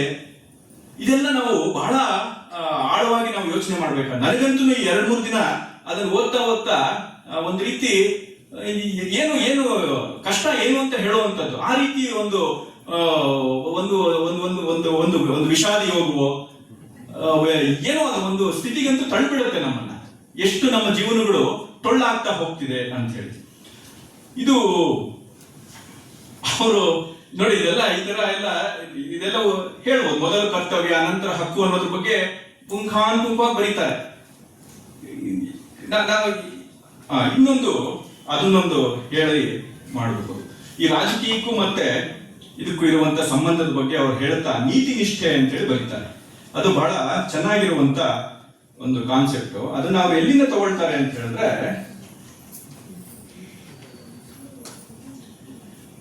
ಈ ಋಣಗಳ ಬಗ್ಗೆ ನಮ್ಮಲ್ಲಿ ಕಲ್ಪನೆ ಇದೆ. ನಮ್ಮಲ್ಲಿ ಋಷಿ ಋಣ, ಪಿತೃ ಋಣ, ದೇವ ಋಣ ಅಂತೇಳಿ. ಇದ್ರ ಜೊತೆಗೆ ಅವರು ದೇಶ ಋಣ ಅನ್ನುವಂಥದ್ದನ್ನ DVG ಅವರು ಸೇರಿಸಿದ್ರು. ಅಂದ್ರೆ ಅವರು ಸಮಾಜವನ್ನ ಯಾವ ಮಟ್ಟದಲ್ಲಿ ನಿಜವಾಗ್ಲೂ ಒಂದು ಅಧ್ಯಾತ್ಮದ ಸ್ವರೂಪದಲ್ಲಿ ನೋಡ್ತಿದ್ದಾರೆ ಅನ್ನೋದಕ್ಕೆ ಬಹಳ ಅದ್ಭುತವಾದಂಥದ್ದು. ನೀನು ನಿನ್ನ ಜೀವನ ಸಾರ್ಥಕ ಆಗ್ಬೇಕು ಅಂತಂದ್ರೆ ನಮ್ಮ ಪರಂಪರೆ ಹೇಳುತ್ತೆ, ನೀನು ಈ 3 ಋಣಗಳನ್ನ ತೀರಿಸ್ಕೋಬೇಕಪ್ಪ ಅಂತೇಳಿ. ಋಷಿ ಋಣ ತೀರಿಸ್ಬೇಕು, ಪಿತೃ ಋಣ ತೀರಿಸ್ಬೇಕು, ದೇವರನ್ನ ತೀರಿಸ್ಬೇಕು ಅಂತ. DVG ಅವರು ಅದಕ್ಕೆ ದೇಶ ಋಣವನ್ನು ತೀರಿಸಬೇಕು ಅಂತ. ನಿನಗೆ ನಿಜವಾಗ್ಲೂ ಕೂಡ ಮೋಕ್ಷ ಅನ್ನುವಂಥದ್ದು. ಈ ದೃಷ್ಟಿಯಿಂದ ಅವರು ಯೋಚನೆಯನ್ನ ಮಾಡಿದ್ರು. ಅವರು ಈ ನೀತಿ ನಿಷ್ಠೆ ಅಂತ ಹೇಳ್ತಾ ಇದರಲ್ಲಿ 4 ನೀತಿಗಳು ಬೇಕು ಅಂತ ಅವರು ಹೇಳ್ತಾರೆ. ಅದು ಯಾವುದು ಅಂತ ಹೇಳಿದ್ರೆ, ಅವರು ಗಾಂಧಿಯವರಿಂದ ಅದನ್ನು ತಗೊಳ್ತಾರೆ. ಗಾಂಧಿಯವರನ್ನು ಅವರು ಒಪ್ಕೊಳ್ಳುವಂತ ಪ್ರಸಂಗಗಳು ಬರುತ್ತೆ. ಒಂದೊಂದು ಜಾಗದಲ್ಲಿ ಬರೀತಾರೆ ಗಾಂಧಿ ದುಡುಕ್ ಬಿಟ್ರು ಅನ್ನುವಂಥದ್ದು ಬರೀತಾರೆ ಅಂತ. ಅಂದ್ರೆ ಅವರಿಗೆ ಬರೆಯೋದ್ರ ಬಗ್ಗೆ ಒಬ್ಬರು ಎಲ್ಲರ ಬಗ್ಗೆನೂ ಆಬ್ಜೆಕ್ಟಿವ್ ಆಗಿ ಅವ್ರು ಮಾತಾಡ್ತಿದ್ರು ಅನ್ನೋದಕ್ಕೆ ಮಿರ್ಜಾ ಇಸ್ಮಾಯಿಲ್ ಅವರಿಗೆ ಬಹಳ ಹತ್ತಿರ. ಆದ್ರೆ ಇಸ್ಮಾಯಿಲ್ ಬಗ್ಗೆ ಆ ಗಣಪತಿ ವಿವಾದದಲ್ಲಿ ಅವರು ಪ್ರಬಲವಾಗಿ ವಿರೋಧ ಮಾಡ್ತಾರೆ ಅಂತ. ನಾನು ಆ ಪಾರ್ಟಿಗೆ ಸೇರಿದವನು, ನಾನು ಮುಖ್ಯಮಂತ್ರಿಗಳಿಗೆ ಹತ್ರ ಅನ್ನೋ ಕಾರಣಕ್ಕೆ ಮುಖ್ಯಮಂತ್ರಿ ಮಾಡಿದ್ದೆಲ್ಲ ಸಮರ್ಥನೆ ಮಾಡ್ಕೋಬೇಕು ಅನ್ನುವಂತ ನಿಲುವಿದ್ರೆ ಆ ಡೆಮಾಕ್ರಸಿ ಹೇಗೆ ಉಳಿಯುತ್ತೆ? ಇವಾಗ ಎಲ್ಲರೂ ಕೂಡ ಯಾರನ್ನ ನಾವು ಪಬ್ಲಿಕ್ ಇಂಟೆಲೆಕ್ಚುಯಲ್ಸ್ ಅಂತ ಕರೀತಾ ಇದ್ದೀವಿ, ಅವರೆಲ್ಲ ಒಂದು ಅರ್ಥದಲ್ಲಿ ಪಾರ್ಟಿ ಏಜೆಂಟ್ಗಳಾಗ್ಬಿಟ್ಟಿದ್ದಾರೆ. ಆಯಾ ಪಾರ್ಟಿಗಳ ಏಜೆಂಟ್ಗಳ ತರ ಮಾತಾಡ್ತಿರ್ತಾರೆ ಅಂತ. ಇದಕ್ಕೆ ಹೊರತಾಗಿ DVG ಅವರ ನಿಲುವುಗಳು ಅದು ಕಾಣ್ತಾ ಹೋಗುತ್ತೆ. ಅವರು 4 ನೀತಿಗಳನ್ನ ತಗೊಳ್ತಾರೆ ಒಬ್ಬ ರಾಷ್ಟ್ರಕನಿಗೆ ಇರಬೇಕು ಅಂತ. ಇದು ಒಬ್ಬ ಅಧ್ಯಾತ್ಮ ಸಾಧಕನಿಗೂ ಇರಬೇಕಾದಂತ ಸಂಗತಿಗಳು. ಯಾವುದು? ಸತ್ಯ, ಸೌಜನ್ಯ, ಸ್ವತಂತ್ರ ವಿಚಾರ ಮತ್ತು ಅಪರಿಗ್ರಹ ಅಂತ ಹೇಳಿ ಈ 4 ಸಂಗತಿಗಳು ಅವರು ಗಾಂಧಿ ಪ್ರತಿಪಾದನೆ ಮಾಡ್ತಿದ್ರು. ಅಲ್ಲಿಂದ ನಾವು ಇದನ್ನ ತಗೋಬೇಕು ಅಂತ ಹೇಳಿ ನಾನು ಅದನ್ನು ಕೊಂಚ ಬದಲಾಯಿಸ್ಕೊಳ್ತೀನಿ ಅಂತ ಹೇಳಿ ಸ್ವಲ್ಪ ಸೇರಿಸ್ಕೊಳ್ತಾರೆ ಅವರು. ಏನು ಸತ್ಯ ಅಂತ ಹೇಳಿದ್ರೆ ಬರೀ ಸತ್ಯ ಅಂತ ಅಂದ್ರೆ ಇಲ್ಲಪ್ಪ ಪ್ರಯೋಜನ, ಅದು ನಿರ್ಭೀತ ಸತ್ಯ ಅಂತ. ಸತ್ಯ ನಿನ್ ಮನೆ ಒಳಗಡೆ ಹೇಳ್ಕೊಂಡ್ರೆ ಪ್ರಯೋಜನ ಇಲ್ಲ, ನೀನ್ ಅದನ್ನು ಪಬ್ಲಿಕ್ ಆಗಿ ಹೇಳೋದಕ್ಕೂ ನಿನಗೆ ಧೈರ್ಯ ಇರಬೇಕು, ಅದು ಮುಖ್ಯ ಅಂತ ಹೇಳಿ. ಮತ್ತೆ ಸೌಜನ್ಯ ಅಂತ, ಆ ಸೌಜನ್ಯಕ್ಕೂ ಹೇಳ್ತಾರೆ ನಿರ್ಭೀತ ಸೌಜನ್ಯ ಅಂತ. ಪಕ್ಕದಲ್ಲಿ ಯಾರಾದ್ರೂ ಏನಾದ್ರೂ ಮಾಡ್ತಾ ಇದ್ರೆ ನೀನ್ ಮಾಡ್ತಾ ಇರೋದು ಸರಿ ಇಲ್ಲ ಅಂತ ಹೇಳುವಂತ ಒಂದು ಸೌಜನ್ಯವೂ ನಿನ್ಗೆ ಬರಬೇಕು. ಅದು ಸೌಜನ್ಯ ಹೇಗಾಗತ್ತೆ ಅಂತ ಹೇಳಿದ್ರೆ ಸೌಜನ್ಯ ಇರುವಂತದ್ದು ಹಾಗೆ ಸಜ್ಜನಿಕೆ, ನೀನ್ ಸಜ್ಜನಿಕೆಯಿಂದ ನಡ್ಕೊಳ್ತಿಲ್ಲ ಅಂತ ಹೇಳುವಂತ ಒಂದು ಎದೆಗಾರಿಕೆ ನಿನಗೆ ಬರಬೇಕು ಅಂತ, ಅದು ಮುಖ್ಯ. ಆಮೇಲೆ ಸ್ವತಂತ್ರ ವಿಚಾರ. ಈ ಸ್ವತಂತ್ರ ವಿಚಾರ ಯಾಕೆ ಬೇಕು ಅಂತ ಹೇಳಿದ್ರೆ ನಾನು ಬುದ್ಧಿವಂತ ಅಂತ ತೋರಿಸ್ಕೊಳ್ಳೋದಕ್ಕಲ್ಲ, ನಾನು ಅದ್ಭುತವಾಗಿ ಭಾಷಣ ಮಾಡ್ಬೇಕಂಡ್ರಿ ಅನ್ನೋದಕ್ಕೋಸ್ಕರ ಅಲ್ಲ. ಈ ಸ್ವತಂತ್ರ ವಿಚಾರ ಅನ್ನುವಂಥದ್ದು ಒಬ್ಬ ರಾಷ್ಟ್ರಕರಿಗೆ ಯಾಕೆ ಮುಖ್ಯ ಆಗತ್ತೆ ಅಂತ ಹೇಳಿದ್ರೆ ಶಾಂತಿ ಸಂಧಾನ ಅಂತ. ನಮ್ಮ ಜೀವನಗಳು ನೆಮ್ಮದಿ ಆಗ್ಬೇಕು. ಕೊನೆಗೆ ಆ ಜೀವನಗಳನ್ನ ಚೆನ್ನಾಗಿ ಮಾಡೋದಕ್ಕೋಸ್ಕರ ಈ ಆಲೋಚನೆ ಅನ್ನುವಂಥದ್ದು ಬೇಕೇ ಹೊರತು ನನಗೆ ಯಾವುದೋ ಒಂದು ಪ್ರಶಸ್ತಿ ಬೇಕು ಅಥವಾ ನಾನು ಬುದ್ಧಿವಂತ ಅಂತ ಹೇಳಿ ಪ್ರಕಟ ಮಾಡ್ಕೊಳ್ಳೋದಕ್ಕೋಸ್ಕರ ಅಲ್ಲ ಅಂತ ಅದನ್ನ ಅವ್ರು ಹೇಳ್ತಾರೆ. ಮತ್ತೆ ಅಪರಿಗ್ರಹ ಅಂತ. ಅಪರಿಗ್ರಹ ಅಂತ ಹೇಳಿದ್ರೆ ಏನನ್ನು ನಾವು ಬಯಸದೇ ಇರುವಂತದ್ದು, ಅದನ್ನ ಅವರು ಯಾವ ಪದವಿಗೆ ಅಥವಾ ಯಾವ ಲಾಭಕ್ಕೆ ನಾವು ಅರ್ಹರಲ್ಲವೋ ಅದಕ್ಕಾಗಿ ಕೈ ಚಾಚದಿರುವುದು. ಎಂಥ ಸ್ಥಿತಿಗೆ ಬಂದಿದ್ದೀವಿ, ನನಗೆ ಪ್ರಶಸ್ತಿ ಕೊಡಿ ಅಂತ ಹೇಳಿ ನಾನೇ ಅರ್ಜಿ ಹಾಕೋಬೇಕಾಗಿದೆ. ಇದಕ್ಕಿಂತನೂ ಒಂದು ದೊಡ್ಡ ಇದು ಬೇಕಾ? ಅವರೇ ಬರೀತಾರೆ ಒಂದು ಸಂದರ್ಭದಲ್ಲಿ ಆ ಪ್ರಶಸ್ತಿ ಕೊಡ್ಬೇಕಾದ್ರೆ ಇವ್ರಿಗೆ ಶಾಸ್ತ್ರಿಗಳಿಗೆ ಒಂದು ಸನ್ಮಾನ ಮಾಡ್ಬೇಕಾದ್ರೆ ವಿರೂಪಾಕ್ಷ ಶಾಸ್ತ್ರಿಗಳು ಅಂತ ಅನ್ಸುತ್ತೆ. ಅವರು ವಿರೂಪಾಕ್ಷ ಶಾಸ್ತ್ರಿಗಳು ಹೇಳ್ತಾರೆ, ಅಲ್ಲಯ್ಯ ವಿದ್ಯಾನಿಧಿ ಅಂತೇಳಿ ಅವ್ರಿಗೇನೋ ಒಂದು ಪದವಿ ಕೊಡೋ ಸಂದರ್ಭ, ಅದಕ್ಕೆ ಅವ್ರು ಒಲ್ಲೆ ಅಂತ ಹೇಳ್ತಾರೆ, ಅದಕ್ಕೆ ಒಪ್ಕೊಳ್ಳೋದಿಲ್ಲ ಅಂತ ಸಂದರ್ಭದಲ್ಲಿ ಅವ್ರು ಹೇಳ್ತಾರೆ ಶಾಸ್ತ್ರಿಗಳು, ಅಲ್ಲಯ್ಯ ನಾನು ಇಲ್ಲಿ ತಗೊಂಡು ಹೋಗ್ಬಿಡ್ತೀನಿ. ಅಲ್ಲಿ ಹೋದಾಗ ಅವ್ನು ಕೇಳ್ತಾನೆ ಮೇಲ್ನವನು, ನೀನ್ ಯಾವ ವಿದ್ಯಾಗೆ ನಿಧಿ ಅದೆಯೋ ನೀನ್ ಅವ್ರು ಕೊಟ್ರು ನೀನ್ ಇಸ್ಕೊಂಡ್ಬಿಟ್ಟಿಯಲ್ಲ ಅಂತ ಅಲ್ಲಿ ಹೋದಾಗ ಕೇಳ್ತಾನೆ, ಅವನಿಗೇನು ಉತ್ತರ ಕೊಡ್ಲಿ ನಾನು ಅಂತ. ಇವಾಗ ನನಗೆ ಪ್ರಶಸ್ತಿ ಕೊಡಿ, ನನಗೆ ಭಾರತ ರತ್ನ 2 ಸಲ ಬರ್ಬೇಕಿತ್ತು ಅಂತ ನಾವೇ ಅರ್ಜಿ ಹಾಕೊಳ್ತೀವಿ. ಇದನ್ನೆಲ್ಲ DVG ಅವರು ಮನಸ್ಸಲ್ಲಿ ಇಟ್ಕೊಂಡು ಬರೀತಾರೆ. ಇದ್ರ ಮಧ್ಯೆ ನೋಡಿ, ಅಪರಿಗ್ರಹ ಅನ್ನುವಂಥದ್ದು ಒಬ್ಬ ಸನ್ಯಾಸಿಗೂ ಬೇಕು. ಆದ್ರೆ ಇವತ್ತು ಸನ್ಯಾಸಿಗಳಿಗೆ ಅದಿಲ್ಲ. ನಾವು ಅಲ್ಲಿಂದ ನಾವು ನೋಡ್ಕೋಬೇಕಾಗಿದೆ. ಅಲ್ಲಿಂದ ರಾಷ್ಟ್ರಕನಿಗೂ ಬೇಕು. ಯಾರು ಆತರ ಇರಬೇಕು ಅಂತ ಸಮಾಜ ಬಯಸಿ ಅಥವಾ ನಾನು ಆತರ ಇರ್ತೀನಿ ಅಂತ ಹೇಳಿ ದೀಕ್ಷೆ ತಗೊಂಡಿದ್ದಾನೋ ಅವನಿಗೆ ಇಲ್ಲದೆ ಇದ್ದಾಗ ಪಾಪ ಈ ಬಡಪಾಯಿ ರಾಷ್ಟ್ರಕ್ಕೆ ಅವನಿಗೆ ಎಲ್ಲಿ ಬರುತ್ತೆ, ಸಾಮಾನ್ಯ ಪ್ರಜೆ ಅವನು. ಇದ್ರ ಮಧ್ಯೆ ನಾವು ಇದನ್ನೆಲ್ಲ ಹೇಗೆ ಪ್ರತಿಪಾದನೆಯನ್ನು ಮಾಡೋದು? ಅದಕ್ಕೆ DVG ಅವರು ಧರ್ಮಧ್ವಜರನ್ನೂ ಟೀಕೆ ಮಾಡ್ತಾರೆ. ಧರ್ಮಧ್ವಜ ಅನ್ನುವಂಥದ್ದು ಒಂದು ಕಾನ್ಸೆಪ್ಟ್ ಇದೆ ನಮ್ಮಲ್ಲಿ, ಮನುಸ್ಮೃತಿಯಲ್ಲೇ ಬರುತ್ತೆ. ಏನು ಅಂತ ಹೇಳಿದ್ರೆ ನಮ್ಮಲ್ಲಿ ಧರ್ಮ ಅನ್ನುವಂಥದ್ದು ಏನು ಇಲ್ಲದೆ ಇದ್ದಾಗ ಧರ್ಮದ ಬಗ್ಗೆ ಮಾತಾಡೋದು ಜಾಸ್ತಿ ಆಗುತ್ತೆ ಅಂತ. ಅದಕ್ಕೆ ಒಬ್ಬ ಚಿಂತಕ ಈ ಕಲ್ಚರ್ ಬಗ್ಗೆ ವ್ಯಾಖ್ಯಾನ ಮಾಡ್ತಾ ಹೇಳ್ತಾನೆ, ಬಹಳ ಚೆನ್ನಾಗಿದೆ. ಈ ಕಲ್ಚರ್ ಬಗ್ಗೆ ಯಾವ ಮಾತುಗಳು ಜಾಸ್ತಿ ಆಗುತ್ತೆ ಅಂತ. ಒಂದು ಬ್ರೆಡ್ ಜಾಮ್ ಇರುವಂತ ಒಂದು ಸಂಬಂಧ ಇದೆ ಅದರಲ್ಲಿ, ಕಲ್ಚರ್ ಬಗ್ಗೆ ಮಾತುಕತೆ. ನೀವು ಗಮನಿಸಿ, ನಾವು ಜಾಮ್ ಬ್ರೆಡ್ ಮೇಲೆ ಬ್ರೆಡ್ಡಿನ ತುಣುಕಿನ ಮೇಲೆ ಜಾಮ್ ಹಾಕ್ತಿವಲ್ವಾ, ಆ ಜಾಮ್ ಏನಾದ್ರೂ ಕಡಿಮೆ ಇದ್ರೆ ನಾವು ಹೆಚ್ಚು ತೀಡ್ತೀವಿ. ಅದು ಇಡೀ ಬ್ರೆಡ್ಗೆ ಆ ರೂಫ್ಗೆಲ್ಲ ಇದಾಗ್ಬೇಕಲ್ವಾ, ತೀಡಿ ತೀಡಿ ತೀಡಿ ತೀಡ್ತೀವಿ ಕಡಿಮೆ ಇದ್ರೆ. ಹಾಗೆ ಈ ಕಲ್ಚರ್ ಅನ್ನುವಂಥದ್ದು ಯಾವಾಗ ಕಡಿಮೆ ಇರುತ್ತೆ ಆವಾಗ ಅದನ್ನು ತೀಡಿ ತೀಡಿ ತೀಡಿ ಹೇಳ್ತಿರ್ತೀವಿ ಅಂತ. ಆ ತರ ಸ್ಥಿತಿ ಬಂದ್ಬಿಡುತ್ತೆ. ಆಗ ಧರ್ಮ ಉಳಿಬೇಕು, ಧರ್ಮಕ್ಕೋಸ್ಕರ ಹೀಗೆ ಅಂತ ನಾವು ಹೇಳ್ತಾ ಇರ್ತೀವಲ್ಲ, ಅಂಥವ್ರನ್ನ ಶಾಸ್ತ್ರಿಗಳು ಖಂಡನೆ ಮಾಡುತ್ತೆ. ಧರ್ಮಧ್ವಜರು ಅಂತ ಹೇಳುತ್ತಂತವ್ರು. ಅಂದ್ರೆ ಧರ್ಮ ಅನ್ನುವಂಥದ್ದು ಒಂದು ಧ್ವಜ ಹಾಕೊಂಡು ಏನು ಕೆಲಸ ಬೇಕಿದ್ರು ಮಾಡುವಂಥದ್ದು ಅಂತ. ಅಂಥದ್ದು ಸಲ್ಲದು ಅಂತ ಹೇಳ್ತಾ ಒಬ್ಬ ಧಾರ್ಮಿಕ ವ್ಯಕ್ತಿ ಹೇಗೆ ಇರಬೇಕು ಅನ್ನೋದಕ್ಕೆ, ಒಂದು ಸಂಸ್ಥೆಯಾಗಿ ಒಬ್ಬ ವ್ಯಕ್ತಿಯಾಗಿ ಇರಬೇಕು ಅನ್ನೋದಕ್ಕೆ ಅವರು ಒಂದು ಸೂತ್ರಗಳನ್ನು ಕೊಡ್ತಾರೆ. ಬಹಳ ಅದ್ಭುತವಾಗಿರುವಂತ ಸೂತ್ರಗಳು. ಅದರಲ್ಲಿ ಅವರು 8 ಪಾಯಿಂಟ್ಗಳನ್ನು ಹೇಳ್ತಾರೆ. ಒಂದು ಪ್ರತಿಜ್ಞೆ.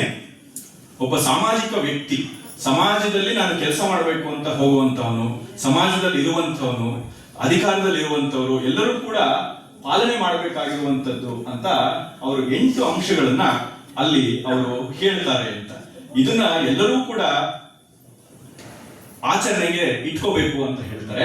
ಆ 8 ವಿಷಯಗಳನ್ನ ನಾನು ಅಷ್ಟೇ ಹೇಳ್ತೀನಿ, ಅದರ ವಿವರಗಳಿಗೆ ನಾನು ಹೋಗಲ್ಲ. ಒಂದು, ಅವರು ದೇಶ ಋಣ ಅಂತ ಹೇಳ್ತಾರೆ. ನಾನು ಪ್ರತಿಜ್ಞೆ ಮಾಡಬೇಕು, ಈ ದೇಶದ ಋಣ ನನ್ನ ಮೇಲಿದೆ ಅಂತ ಹೇಳಿದ್ದಾರೆ. ಎರಡನೇದು, ದೇಶದ ಐಕ್ಯಮತ್ಯ. ನಾನು ಏನು ಮಾಡಿದ್ರು ಕೂಡ ನಾನು ನಿಮ್ಮ ವಿಚಾರಗಳನ್ನ ನಾನು ಖಂಡನೆ ಮಾಡಬಹುದು, ನಿನ್ನ ವಿಚಾರಗಳ ಬಗ್ಗೆ ನನಗೆ ಭಿನ್ನಾಭಿಪ್ರಾಯ ಇದೆ ಅಂತ ಹೇಳ್ಬೋದು. ಆದ್ರೆ ಆ ಭಿನ್ನಾಭಿಪ್ರಾಯಗಳು ದೇಶದ ಏಕತೆಗೆ ಭಂಗ ಬರದೇ ಇರೋ ತರ ನನ್ನ ವಿಚಾರಗಳ ಮಂಡನೆ ಆಗಬೇಕು, ನನ್ನ ನಿಲುವಿರಬೇಕೆ ಹೊರತು ದೇಶ ಹೋದ್ರೂ ಪರವಾಗಿಲ್ಲ, ನನ್ನ ವಿಚಾರವೇ ಮುಖ್ಯ ಅನ್ನುವಂತ ಸ್ಥಿತಿ ಬರಬಾರದು ಅಂತ ಇದನ್ನ ಅವರು ಹೇಳ್ತಾರೆ. ಮತ್ತೆ ಸತ್ಯದ ಬಗ್ಗೆ ಈಗಲೂ ನಾವು ನೋಡಿದ್ದೀವಿ. ಮತ್ತೆ ಸೌಜನ್ಯ ನಾವು ನೋಡಿದ್ದೀವಿ. ಸ್ವತಂತ್ರ ವಿಚಾರ, ಶಾಂತಿ ಸಂಧಾನ, ನಿರ್ಭೀತತೆ, ಸ್ವಾರ್ಥ ತ್ಯಾಗ.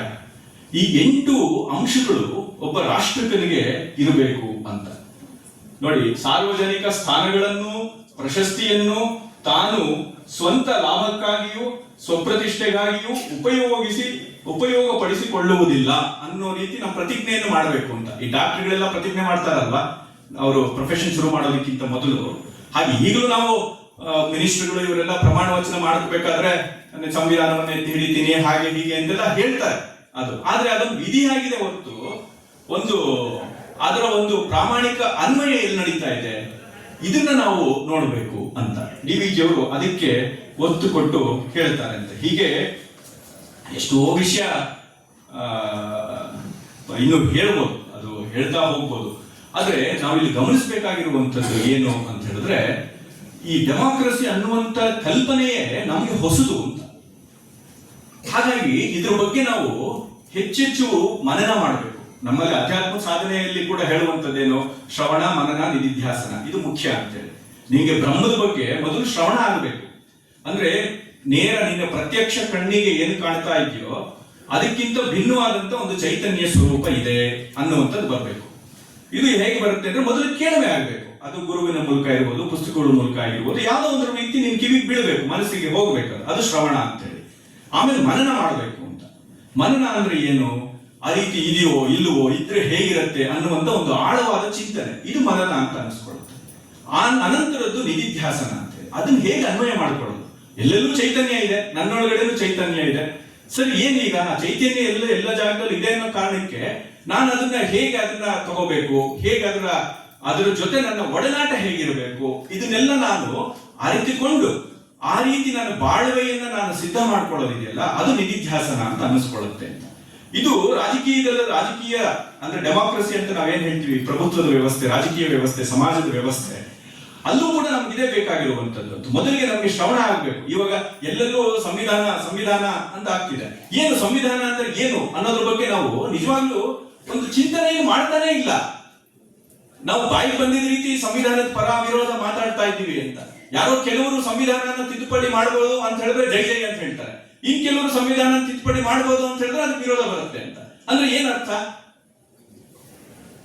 ನಮ್ಗೆ ಸಂವಿಧಾನ ಅಂದ್ರೆ ಏನು ಅಂತಾನೆ ಗೊತ್ತಿಲ್ಲ. ತಿದ್ದುಪಡಿ ಮಾಡಬಹುದು ಮಾಡಬಾರ್ದು ನಾವು ಆಲೋಚನೆಯನ್ನು ಮಾಡ್ತಾ ಇದ್ದೀವಾ?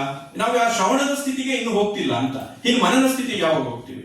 ಆಗ ಡೆಮಾಕ್ರಸಿಯಲ್ಲಿ ಒಬ್ಬೊಬ್ಬ ಪ್ರಜೆನೂ ಕೂಡ ಆ ಡೆಮಾಕ್ರಸಿ ಅನ್ನುವಂತ ಒಂದು ಅದ್ಭುತವಾದಂತ ಒಂದು ವ್ಯವಸ್ಥೆಯನ್ನ ಉಳಿಸೋದಕ್ಕೋಸ್ಕರ ಹೇಗೆ ಮುಖ್ಯ ಆಗ್ತಾನೆ ಅನ್ನುವಂಥದ್ದು ಮನನ ಆಗಬೇಕು. ಆಮೇಲೆ ನಾನು ನಿಜವಾದ ಒಬ್ಬ ರಾಷ್ಟ್ರಕನಾಗಿ, ಒಬ್ಬ ಸಿಟಿಸನ್ ಆಗಿ ನಾನು ಅದನ್ನ ಹೇಗೆ ನನ್ನ ಜೀವನದಲ್ಲಿ ಅದನ್ನ ಸಾಕ್ಷಾತ್ಕಾರ ಮಾಡ್ಕೋಬೇಕು ಅನ್ನುವಂಥದ್ದು ಬರಬೇಕು. ಅದು ನಿಧಿಧ್ಯಾಸನ ಅಂತ ಹೇಳಿ. ಹಾಗಾಗಿ ಅಧ್ಯಾತ್ಮದ ಸಾಧನೆ ಬೇರೆ ಅಲ್ಲ, ನಮ್ಗೆ ಸಮಾಜದ ಸಾಧನೆ, ಒಬ್ಬ ಸಾಮಾಜಿಕನಿಗೆ ಇರುವಂತ ಸಾಧನೆಗೆ ಬೇಕಾದಂತ ಸಂಗತಿಗಳು ಬೇರೆ ಅಲ್ಲ ಅಂತ ಹೇಳಿ. ಇದನ್ನೆಲ್ಲವನ್ನು ಕೂಡ ಅವರು ಪಕ್ಕದಲ್ಲಿ ಇಟ್ಟು ನೋಡ್ತಾರೆ. ಈಗ ಬೆಳಗ್ಗೆ ಭಾಷಣದಲ್ಲಿ ಬಂತು, ಡಿ.ವಿ.ಜಿ. ಅವರು ಕನ್ನಡ ಸಾಹಿತ್ಯ ಪರಿಷತ್ತು ಅದನ್ನ ಕಟ್ಟೋದ್ರಲ್ಲಿ ಡಿ.ವಿ.ಜಿ. ಅವರ ಕೊಡುಗೆ ತುಂಬಾ ಇದೆ. ಆದ್ರೆ ಅವ್ರು ಕಟ್ಟಿದ ಎಷ್ಟೋ ಸಂಸ್ಥೆಗಳಿದೆ, ಎಷ್ಟೋ ಚಿಂತನೆಗಳಿದೆ, ಅದೆಲ್ಲ ಇದೆ. ಇವತ್ತು ಅದಕ್ಕೆಲ್ಲ ಯಾವ ಸ್ಥಿತಿಗಳಿದೆ, ಡಿವಿಜಿ ಅವರು ಯಾವ ಆಶಯದಿಂದ ಡಿವಿಜಿ ಅವರು ಕಟ್ಟಿದ್ರು ಅದೆಲ್ಲ ಕೂಡ ತನ್ನ ಆಶಯಗಳ ಪ್ರಕಾರ ನಡೀತಾ ಇಲ್ವೋ ಇವತ್ತಿನ ಅದು ಸಾಹಿತ್ಯ ಪರಿಷತ್ತಿನ ನೋಡಿದ್ರೆ ಯಾವ ಸ್ಥಿತಿಲಿದೆ ಅಂತ ಹೇಳಿ ನಮಗೆ ಗೊತ್ತು. ನಾನು ಅಲ್ಲಿರುವಂತ ಯಾವುದೋ ಒಬ್ಬ ವ್ಯಕ್ತಿಯನ್ನ ನಾನು ಗಮನದಲ್ಲಿ ಇಟ್ಕೊಂಡು ಹೇಳ್ತಾ ಇರುವಂತ ಸಂಗತಿಗಳಲ್ಲ. ವ್ಯಕ್ತಿ ಯಾರಾದ್ರೂ ಇಟ್ಕೊಳ್ಳಿ, ಆ ಸಂಸ್ಥೆನೇ ಏನಾಗಿದೆ, ಡಿವಿಜಿ ಅಂತವರು ಯಾವ ಉದ್ದೇಶದಿಂದ ಕನ್ನಡದ ಪರವಾದಂತ ಕೆಲಸಗಳು ನಡೀಬೇಕು ಅಂತ ಒಂದು ಸಂಸ್ಥೆಯನ್ನು ಕಟ್ಟಿದ್ರು ಇವತ್ತು ಯಾವ ದೇಶಕ್ಕೆ ಬಂದಿದೆ. ಈ ತರದ್ದೆಲ್ಲ ನಾವು ಯೋಚನೆ ಮಾಡೋ ಸ್ಥಿತಿಲಿ ಇದೀವ. ಅವನೇ ಅದ್ಯಾರೋ ನಮ್ಮ ಪಾರ್ಟಿಯವನಾದ್ರೆ ಒಂಥರ ಯೋಚನೆ ಮಾಡ್ತೀವಿ, ನಮ್ಮ ಪಾರ್ಟಿಗೆ ಸೇರ್ದೇ ಇನ್ನೊಂದ್ ತರ ಯೋಚನೆ ಮಾಡ್ತೀವಿ ಅನ್ನೋಂತ ಒಂದು ಬಿರುಕುತನದಲ್ಲಿ ಇದ್ದೀವಿ ಹೊತ್ತು ಒಂದು ಸಮನ್ವಯ, ಒಂದು ಸಮಗ್ರತೆ. ಡಿವಿಜಿ ಅವ್ರಿಗೆ ಇದ್ದಿದ್ದೇ ಆ ಸಾಮರಸ್ಯ ಅಂತ ಹೇಳಿದ್ರಲ್ಲ, ಆ ಸಾಮರಸ್ಯದಿಂದ ಇಡೀ ಸಮಾಜ ನಂದು, ಇಡೀ ದೇಶ ನನ್ನದು ಅನ್ನುವಂತ ಭಾವನೆಯಿಂದ ನಾವು ನೋಡುವಂತ ಒಂದು ಕಣ್ಣು, ಒಂದು ನೋಟ ನಮ್ಗೆ ಬರ್ತಾ ಇದೆಯೋ ಇದು ಬಹಳ ಮುಖ್ಯ ಅಂತೇಳಿ. ಆ ರೀತಿ ನೋಟ ಬರೋದಿಕ್ಕೆ ಖಂಡಿತವಾಗ್ಲೂ ಕೂಡ ಡಿವಿಜಿ ಅವರ ಬರಹಗಳು ನಮಗೆ ಕೆಲಸವನ್ನು ಮಾಡುತ್ತೆ, ನಮ್ಗೆ ಆ ಸಂಸ್ಕಾರವನ್ನು ಕೊಡುತ್ತೆ. ಆ ದೃಷ್ಟಿಯಿಂದ ನಮಗೆ ಬೇಕಾಗಿದೆ ಅಂತ ಹೇಳಿ ಅದಕ್ಕೆ ಅವರು ಕೊನೆಗೆ ಸಾರ್ವಜನಿಕ ಸಾತ್ವಿಕ, ಈ ಪುಸ್ತಕದಲ್ಲಿ ಸಾರ್ವಜನಿಕದಲ್ಲಿ ಸಾತ್ವಿಕ, ಈ ಸಾತ್ವಿಕತೆ ಬಗ್ಗೆ ಅವರು ತುಂಬಾ ಹೇಳ್ತಾರೆ. ಅವರು ಸಂಸ್ಕೃತಿ ಅನ್ನುವಂತ ಪುಸ್ತಕ ಬರೆದಿದ್ದಾರೆ, ಅದನ್ನೆಲ್ಲ ನೀವು ನೋಡಿರ್ಬೋದು. ಎಷ್ಟು ಅದ್ಭುತವಾದಂತ ಪುಸ್ತಕ. ಈ ಟೆಕ್ಸ್ಟ್ ಬುಕ್ಗಳು ಏನೋ ಪಠ್ಯ ಪುಸ್ತಕಗಳು ಪರಿಷ್ಕಾರ ಇತ್ಯಾದಿ ಏನೇನೋ ನಡೀತಾ ಇರುತ್ತಲ್ವಾ, ನಿಜವಾಗ್ಲೂ ಕೂಡ ಅದರಲ್ಲಿರುವಂತ ಕೆಲವೊಂದು ಚಾಪ್ಟರ್ಗಳು ಇಡಬೇಕು. ಎಲ್ಲಾ ಕಾಲೇಜುಗಳಿಗೂ ಡಿಗ್ರಿ ತನಕ ಅದನ್ನು ಬೇರೆ ಬೇರೆ ಹಂತದಲ್ಲಿ ಆ ತರದನ್ನ ಟೆಕ್ಸ್ಟ್ಗಳಾಗಿ ಇಟ್ರೆ ಅಟ್ಲೀಸ್ಟ್ ಒಂದಷ್ಟು ಏನೋ ಒಂದು ವಿಷಯಗಳು ನಮ್ಮ ತಲೆಯಲ್ಲಾದ್ರೂ ಹೋಗುತ್ತೆ. ಆ ಕೆಲಸವನ್ನು ನಾವು ಮಾಡೋದಿಲ್ಲ. ಅವ್ರು ಹೇಳ್ತಾರೆ ಆ ಸಾರ್ವಜನಿಕದಲ್ಲಿ ಸಾತ್ವಿಕ, ಅದರಲ್ಲಿ ಅವ್ರು ಹೇಳುವಂಥದ್ದು, ನಮ್ಮ ಭರತ ಭೂಮಿಯು ವಿಜಯಿಯಾಗಲಿ, ಈ ಮಹರ್ಷಿಗಳ ದೇಶದ ಆಧ್ಯಾತ್ಮಿಕ ಪ್ರಭಾವವು ಶಾಂತಿಯು ಎಲ್ಲ ದೇಶಗಳಿಗೂ ಹರಡಲಿ, ಇಂತು ಸರ್ವಂ ಶಿವಂ ಅಂತ ಮುಗಿಸ್ತಾರೆ. ಅಂದ್ರೆ ಅದು ಅಧ್ಯಾತ್ಮ ಮತ್ತೆ ಸಮಾಜ ಎರಡನ್ನೂ ಕೂಡ ಅವರು ಒಂದೇ ರೀತಿಯಲ್ಲಿ ಮಾಡ್ತಾರೆ. ಅಂದ್ರೆ ಇದೊಂದು ತ್ರಿವೇಣಿ ಸಂಗಮ. ಡಿವಿಜಿ ಅವರ ಬದುಕು ಬರಹ ಇದೆಯಲ್ಲ, ಅದು ತ್ರಿವೇಣಿ ಸಂಗಮ. ಹೇಗೆ? ಅದರಲ್ಲಿ ಸಮಾಜ ಇದೆ, ಪ್ರಭುತ್ವ ರಾಜಕೀಯ ವ್ಯವಸ್ಥೆ ಇದೆ, ಮತ್ತೆ ವ್ಯಕ್ತಿ ಇದ್ದಾನೆ ಅಂತ. ಈ ಮೂರು ಕೂಡ ಸೇರಿರುವಂತ ಒಂದು ವ್ಯಕ್ತಿತ್ವ ಡಿವಿಜಿ ಅವರ ಬರಹಗಳಲ್ಲಿ ನಮಗೆ ಕಾಣುತ್ತೆ ಅಂತ. ನನ್ನ ಗುರುಗಳು ಎಸ್.ಕೆ. ರಾಮಚಂದ್ರರು ಒಂದು ಅದ್ಭುತವಾದ ಮಾತನ್ನು ಹೇಳ್ತಿದ್ರು, ನಂಗೆ ಬಹಳ ಇಷ್ಟವಾದಂತ ಮಾತದು. ಶಂಕರಾಚಾರ್ಯರ ಬಗ್ಗೆ ನಮ್ಗೆ ಅವರ ವೈಯಕ್ತಿಕ ಜೀವನದ ಬಗ್ಗೆ ಏನು ಸಂಗತಿಗಳು ಗೊತ್ತಿಲ್ಲ. ಅವ್ರ ಡೇಟ್ ಕೂಡ ನಮಗೆ ಇದಮಿತ್ತಮ್ ಅಂತ ಹೇಳುವಂತ ಸಾಕ್ಷಿಗಳು ಐತಿಹಾಸಿಕವಾಗಿ ನಮ್ಗೆ ಲಭ್ಯ ಇಲ್ಲ. ಅವ್ರು ಹೇಗಿದ್ರು ಏನು ಇದೆಲ್ಲ ನಾವು ಕೊನೆಯದಾಗಿ ಕೆಲವರು ಜಿ.ವಿ. ಅಯ್ಯರ್ ಸಿನಿಮಾ ನೋಡಿದ್ರೆ ಯಾವ್ದೋ ಒಂದು ಚಿತ್ರ ಉಳ್ಕೊಳ್ಳುತ್ತೆ, ಇನ್ಯಾವುದೋ ಒಂದು ಸಿನಿಮಾ ನೋಡಿದ್ರೆ ಯಾವ್ದೋ ಒಂದು ಚಿತ್ರ ನೋಡಿದ್ರೆ ನೀವು ಪ್ರಸಿದ್ಧವಾಗಿರುವಂತ ಒಂದು ಫೋಟೋ, ಒಂದು ಪೇಂಟಿಂಗ್ ಇದೆಯಲ್ವಾ, ಅದು ನೋಡಿ ಏನೋ ಒಂದು ತುಂಬಿಕೊಳ್ತೀವಿ ನಾವು ಅವರ ಒಂದು ಚಿತ್ರಣವನ್ನ, ಒಂದು ರೂಪವನ್ನ ಅಂತ. ಆದ್ರೆ ನನ್ನ ಗುರುಗಳು ರಾಮಚಂದ್ರ ಹೇಳ್ತಿದ್ರು, ಶಂಕರರ ವ್ಯಕ್ತಿತ್ವ ಅನ್ನುವಂಥದ್ದು ಅವರು ಬ್ರಹ್ಮಸೂತ್ರ ಭಾಷ್ಯ ಓದಿದಾಗ ಒಂದೊಂದು ವಾಕ್ಯದಲ್ಲೂ ಅವ್ರ ವ್ಯಕ್ತಿತ್ವ ನಮ್ಮ ಕಣ್ಣು ಮುಂದೆ ಬರುತ್ತೆ ಅಂತ. ಅವ್ರು ಒಂದೊಂದು ವಿಚಾರ ಮಂಡನೆ ಮಾಡಬೇಕಾದ್ರೆ ಶಂಕರರು ಆಹಾ ಹೀಗಿದ್ದಿರಬಹುದು ಅನ್ನುವಂತ ಒಂದು ಆಕಾರ ನಮಗೆ ಬರುತ್ತೆ. ಹಾಗೆ ಡಿವಿಜಿ ಅವರ ಈ ಬರಹಗಳನ್ನ ಓದ್ತಿದ್ರೆ ಆ ಡಿವಿಜಿ ಅನ್ನುವಂಥದ್ದು ಒಂದು ವ್ಯಕ್ತಿ ಅಲ್ಲ, ಒಂದು ತತ್ವ, ಒಂದು ರಾಷ್ಟ್ರ ಅನ್ನುವಂತ ಒಂದು ತತ್ವ, ಸಂಸ್ಕೃತಿ ಅನ್ನುವಂತ ಒಂದು ತತ್ವ, ಸಂತೋಷ ಅನ್ನುವಂಥದ್ದು ಒಂದು ತತ್ವ, ಸಂಭ್ರಮ ಅನ್ನುವಂಥದ್ದು ಒಂದು ತತ್ವ, ಜೀವನದ ಸಂತೋಷ ಅನ್ನುವಂಥದ್ದು ಒಂದು ತತ್ವ, ಸಮಾಧಾನ ಅನ್ನುವಂಥದ್ದು ತತ್ವ. ಈ ತರ ಹಲವು ತತ್ವಗಳ ಒಂದು ಮೆರವಣಿಗೆ. ಒಂದು ವ್ಯಕ್ತಿ ನಾವು ಉತ್ಸವ ಅನ್ನುವಂಥದ್ದಕ್ಕೆ ಏನೋ ಒಂದು ಕಲ್ಪನೆ ಇರುತ್ತೆ, ಉತ್ಸಾಹ ಅನ್ನೋದಕ್ಕೆ ಏನೋ ಒಂದಿರುತ್ತೆ. ಆದ್ರೆ ಅದೆಲ್ಲಕ್ಕೂ ಕೂಡ ಒಂದು ಆಕಾರ ಬಂದ್ರೆ ಅದು ಹೇಗಿರುತ್ತೆ ಅಂದ್ರೆ ಅದು ಡಿವಿಜಿ ಅವರ ಬರಹಗಳಲ್ಲಿ ಒಂದೊಂದು ವಾಕ್ಯದಲ್ಲೂ ಕೂಡ ನಮಗೆ ಅದು ಕಾಣುತ್ತೆ ಅಂತ. ಅವರ ವ್ಯಕ್ತಿತ್ವವೇ ಅದರಲ್ಲಿ ಒಂದು ಆದರ್ಶ, ಒಬ್ಬ ರಾಷ್ಟ್ರಕ ಹೇಗಿರಬೇಕು ಅನ್ನುವಂಥದ್ದು ಕೂಡ ಅದರಲ್ಲಿ ನಮಗೆ ಗೊತ್ತಾಗ್ತಿರುತ್ತೆ. ಕೇವಲ ಅವರು ಭಾಷಣ ಮಾಡಲಿಲ್ಲ, ಬರವಣಿಗೆ ಮಾಡಲಿಲ್ಲ, ಅವರು ಅದೇ ರೀತಿ ನಡ್ಕೊಂಡ್ರು. ಅದು ಬಹಳ ಮುಖ್ಯವಾದಂತ ಸಂಗತಿ. ಇಂಥ ಋಷಿತುಲ್ಯರಾದಂಥ ವ್ಯಕ್ತಿ ಡಿವಿಜಿ ಅವರು. ನಾವು ಇವತ್ತು ಸಾಮಾಜಿಕ ಚಿಂತನೆಗಳು ತುಂಬಾ ಇದೆ ಪ್ರಪಂಚದಲ್ಲಿ. ಪ್ಲೇಟೋ ಇಂದ ಮೊದಲುಗಳು, ಪ್ಲೇಟೋ ಇದೆ, Aristotle, weber, marks, Adam Smith, ಈ ತರ ಬೇರೆ ಬೇರೆಯವರ ನೆಲೆಯಲ್ಲಿ ರಾಷ್ಟ್ರದ ಪರಿಕಲ್ಪನೆ, ಸಮಾಜದ ಪರಿಕಲ್ಪನೆ, ಜಸ್ಟಿಸ್ ನ ಪರಿಕಲ್ಪನೆ ಇತ್ಯಾದಿ ಏನೇನೋ ಮಾಡ್ತಿದ್ದೀವಿ. ಆದ್ರೆ ವಾಸ್ತವದಲ್ಲಿ ಡಿವಿಜಿ ಅವರ ಸ್ಕೂಲಿಂದೇ ಒಂದು ನಮ್ಮ ದೇಶದಲ್ಲಿ ನಡಿಬೇಕು, ಅದು ನಡೀತಾ ಇಲ್ಲ. ನಮ್ಮ ದೌರ್ಭಾಗ್ಯ. ಯಾರಿಗೂ ಅದು ಆ ರೀತಿದು ಹೊಳಗಳು ಬರ್ತಾನೆ ಇಲ್ವಲ್ಲ ಅಂತ. DVGದೇ ಆ ರೀತಿದು ಒಂದು ಸ್ಕೂಲ್ ಇದೆ, ಅದು ನಮ್ಮ ದೇಶದ ಸ್ಕೂಲ್. ಅದು ಅವ್ರ ಚಿಂತನೆ, ರಾಜಕೀಯ ಚಿಂತನೆ, ಹೇಗೆ ನಾವು ಅರಿಸ್ಟಾಟಲ್ ಪ್ಲೇಟೋಗಳಿಂದ ಹೇಳಿ ಇವ್ರನ್ನ ತರ್ಕೊಂಡು ಹೇಳ್ತೀವಿ, ಕಾರ್ಲ್ ಮಾರ್ಕ್ಸಿನ ವರ್ಗಿನ ಒಂದು ಅವರ ಸಮಾಜದ ಒಂದು ಚಿಂತನೆ ಇದೆಯಲ್ಲ, ಒಂದು ಸಾಮಾಜಿಕ ಒಂದು ಚಿಂತನೆಯಿಂದ ಹೊರಟಂತ ಒಂದು ದಾರ್ಶನಿಕತೆ, ಅದು DVG ಅವರು ಆ ರೀತಿ ಕೊಟ್ಟಂತ ಒಬ್ಬ ಪೊಲಿಟಿಕಲ್ ಫಿಲಾಸಫರ್. ಅದನ್ನು ನಾವು ಆ ದೃಷ್ಟಿಯಿಂದ ಪ್ರತಿಪಾದನೆ ಮಾಡುವಂತ ದಿನಗಳು ಬರಲಿ, ಅದು ನಮ್ಮ ಟೆಕ್ಸ್ಟ್ ಬುಕ್ಗಳಿಗೆ ಬರಲಿ. DVG ರಾಜಕೀಯ ಚಿಂತನೆ ಅನ್ನುವಂಥದ್ದೇ ಈ ಅರಿಸ್ಟಾಟಲ್, ಪ್ಲೇಟೋ, ಆಡಮ್ ಸ್ಮಿತ್ಗಳ ಸಾಲಿನಲ್ಲಿ ಸೇರಲಿ ಅಂತ ಆಶಿಸ್ತಾ ನಾನು ಮಾತನ್ನು ಮುಗಿಸ್ತಾ ಇದ್ದೀನಿ. ನಮಸ್ಕಾರ.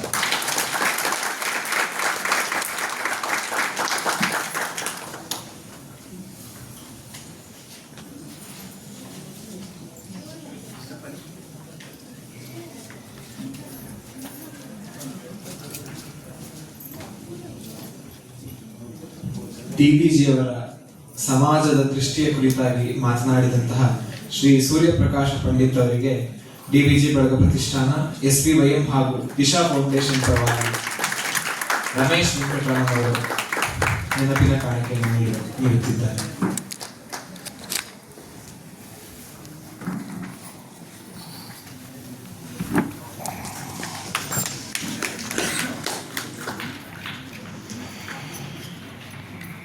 ಈಗ 10 ನಿಮಿಷಗಳ ಕಾಲ ಒಂದು ಸಣ್ಣ ವಿರಾಮ ಇರುತ್ತದೆ. ಹೊರಗಡೆ ಕಷಾಯದ ವ್ಯವಸ್ಥೆ ಮಾಡಲಾಗಿದೆ. ಅದಾದ ನಂತರ ಒಂದು ಅಪರೂಪದ ವಿಷಯ, DVG ಅವರ ಇಂಗ್ಲಿಷ್ ಬರಹಗಳ ಕುರಿತಾಗಿ. ನೀವೆಲ್ಲರೂ DVG ಅವರ ಕನ್ನಡದ ಬರಹಗಳ ಕುರಿತಾಗಿ ಚೆನ್ನಾಗಿ ತಿಳಿದಿರುತ್ತೀರಿ, ಆದರೆ ಅವರ ಇಂಗ್ಲಿಷ್ ಬರಹಗಳ ಕುರಿತಾಗಿ ಶ್ರೀ ಸಂದೀಪ್ ಬಾಲಕೃಷ್ಣ